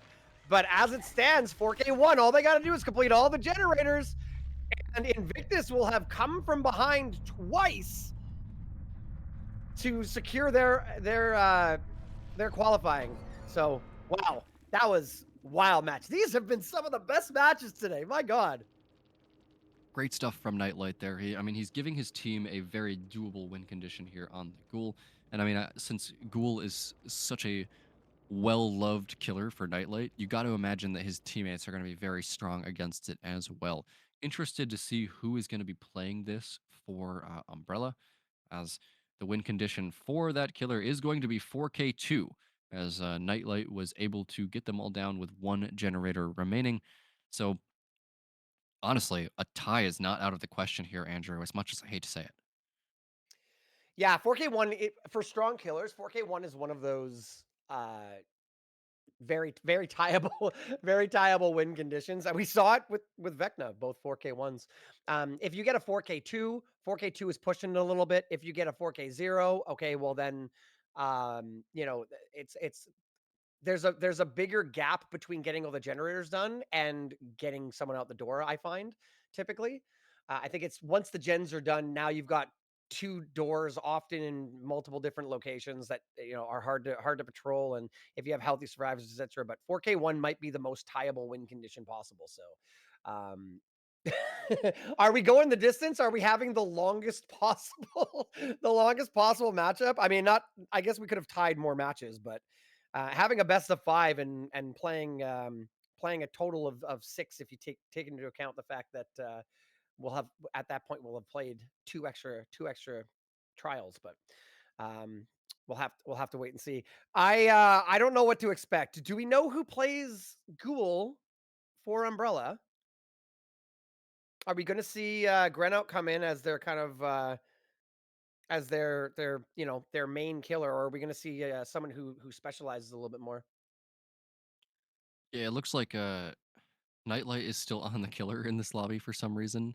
I don't think we're not seeing a mid-match trade of Nightlight over to Umbrella. So I'm assuming that it's going to be Granout on the killer. He's been playing most of those like generalist killers. No, it's actually going to be Hardwell here. Okay. Hardwell. So Hardwell on the Ghoul here for Umbrella, looking to take it home. Needs a 4K2. So needs to he really needs to hit the gas here. Get Invictus out of this top cut of the Swiss and Spitz, Kexo, Dan, and I believe it's going to be either Pedro or Nightlight here subbing in for the fourth slot. And you don't want to be staring down this survivor lineup here. Like, what exactly is the plan if you are Hardwell here? You need to spread injuries with the bites. That's the main thing, and then you need to get a tunnel out. Ghoul is We had extremely good at just kind of launching around the map and getting injuries while still protecting a hook. We had an insanely fast first down, and if we want to compete, we're going to need that because we know that the survivors of Invictus can be very, very efficient on the generators. Mind you, I think Umbrella has a slight edge today on gen efficiency. I would say like 51-49, but Umbrella's gen efficiency has really, really impressed me. Typically that's something you see from some of the best teams in the league, best teams in the world. So if you see, if I'm making mention of it, I want to point out that it's actually I feel like it's notable. Um, Hardwell has played every single Survivor match for Umbrella, but has not played Killer yet today. So uh, coming in a little bit cold. Hopefully that doesn't come into effect. We need a fast down. We need a fast find. We need a fast down. And I think that the difference maker will be, I don't know, that flashlight save changed that game so much. And I it's don't know. interesting here that Pedro is actually the one with the flashlight this game, not Kexo. Maybe they just expect it from him at this point, or maybe it's has to do with the perks that are in play. Like I wouldn't be surprised to see another fixated champion of light build here. Maybe Pedro is more comfortable with that on the flashlight. But we'll see. That flashlight is going to be huge here, though, in these moments where seconds matter. Dan's had the flashlight today too, and then pass it off to Kexo in one of the matches. So I don't think that's necessarily what's going to happen, but just as a reminder, keep in mind that somebody walking in with the flashlight doesn't mean they'll leave the trial with the flashlight too, because we've seen some change hands a couple times today. So we'll have to see. We are loading in. It's all coming down to this, guys. Everybody, get that popcorn. 4K1 was the previous result. Survivors, complete the generators. Hardwell, kill them before they finish 4. If either of those things happen, one of these teams will be moving on to the best of 8. Sorry, the best of 8s, to the round of 8. Sorry. And best of 8 would be weird. We're moving on to the round of 8, and the losing team will have to try again next week against a new team that is a 2-1 has a 2-1 record. Oh, I'm right on the edge of my seat here, Prion. Yep, here we go. Hardwell on the Ghoul here for the Team Umbrella. Ormond Lake Mine, one match to finish off this series as he's got an interesting build here. No forced penance, unlike the build from Nightlight. And he's got different add-ons too. Kexo with the sprint burst here. He's going to get hit by the bite there from the leap as he's immediately going to go over to Shaq. And I just want to briefly touch on that green add-on there. That's the broken chain. It gives a much lower cooldown on the leaps, but only when you're not in enraged mode. So really interesting add-on, but oh no, Dan giving a free hit there, Andrew. What is going on? As he's now over towards one of these weaker pallets. Hardwell choosing not to break it just yet. Dan might need a body block, and he's using maybe the balanced landing, but he's I just think going to that was go down balance landing. instead. I think that was an attempted balance landing, and yeah, unfortunate vault there by Dan. And this is exactly what you want if you're Hardwell and Team Umbrella. Really, really strong. We got an injury first on Kexo. The heal comes in, still the enrage will still be wearing off there, but Kexo is back healthy. We don't have much gen progress. If Kexo's healthy, that means Spitz was healing Kexo. Pedro got a little bit of gen progress, and we have a middle of the map generator. Sorry, middle of the map hook. We did not use pain res. And It's you because mentioned, it's because he saw them heal Kexo. So yeah, Hardwell knows for a fact that there was not enough gen progress for him to need pain res there. you mentioned the add-ons. I want to point out the fact that we've got Call of Brine instead of Force Penance. I really like the Call of Brine pick. Call of Brine is such a strong perk. Added regression. It synergizes well with the eruption. And on top of that, again, I mention this every time I see it in competitive Dead by Daylight. The unsung part, the part that a lot of people forget about Call of Brine, it also is an information perk. Every time you hit a good skill check, but don't manage to get a great skill check, you will get a loud noise notification for the killer. So it can be information on what gens are being worked on for the killer. We are going to see the unhook come in after the Kagune leap on Kexo. We are enraged, and Pedro takes an M1. Dan is running to this not God palette, worst palette in the game. It's such a terrible palette. There's no point in even playing it. Or so Nightlight taught us. But we are instead, Hardwell says, no, forget that noise. We are going to break it. I like the choice to break that pallet there from Hardwell. He needs this tunnel out onto Dan. Dan now with the balanced landing down into the mine. He's got another relatively strong pallet here if he can make it, but it's also vulnerable to that Kagune vault. As grabbed over the pallet is Dan. Hardwell with the vault. Does he have enough distance to make this again? I think he does. Dan not vaulting just yet. Hardwell forced to break that pallet, and Dan goes back into the mine here. He's got one more relatively weak pallet here. It's not super weak, but it's also not good, as he's dropped the pallet. Is significantly weaker now. Hardwell with the mind game. Dan winning these 50s as he's back over to the strong side of the pallet. Dan, he's able to wait out the whole enraged mode here. Bloodlust generated for Hardwell. You got to at least go for a swing at some point here, Hardwell. As Dan, he's got nowhere to go. Two generators popped in the distance, and we are still at this pallet. He misses the swing. Dan, just the 50-50 god here. He's still at this pallet, Andrew. He is not leaving. He dropped Chase, so we lost Bloodlust. We lost Bloodlust. We were at Bloodlust 2, and we lost Bloodlust because we were able to stand still long enough. And I cannot believe this is the best pallet in the game. Dan, oh my goodness. I'm sorry, I was flabbergasted the fact that we lost Chase on this pallet. Wow. 2 gens pop while it all happens there. And wow, that was game changing. Everyone's healed. Wow, and Dan is not dead. This is only Dan's second hook. That chase from Dan just put this win condition absolutely in reach for Invictus here. Hardwell, just a wild mistake there at that weak filler pallet. Dan should not be allowed to win that many 50s in a row, as another generator pops in the distance. Pedro, he gets his lithe eaten by the bite here, but he's literally just getting back on the gen because he knows that Hardwell can't commit to him here. We are already down to 1 gen. No gen split, no 3 gen here for Hardwell off the back of that incredible chase from Dan.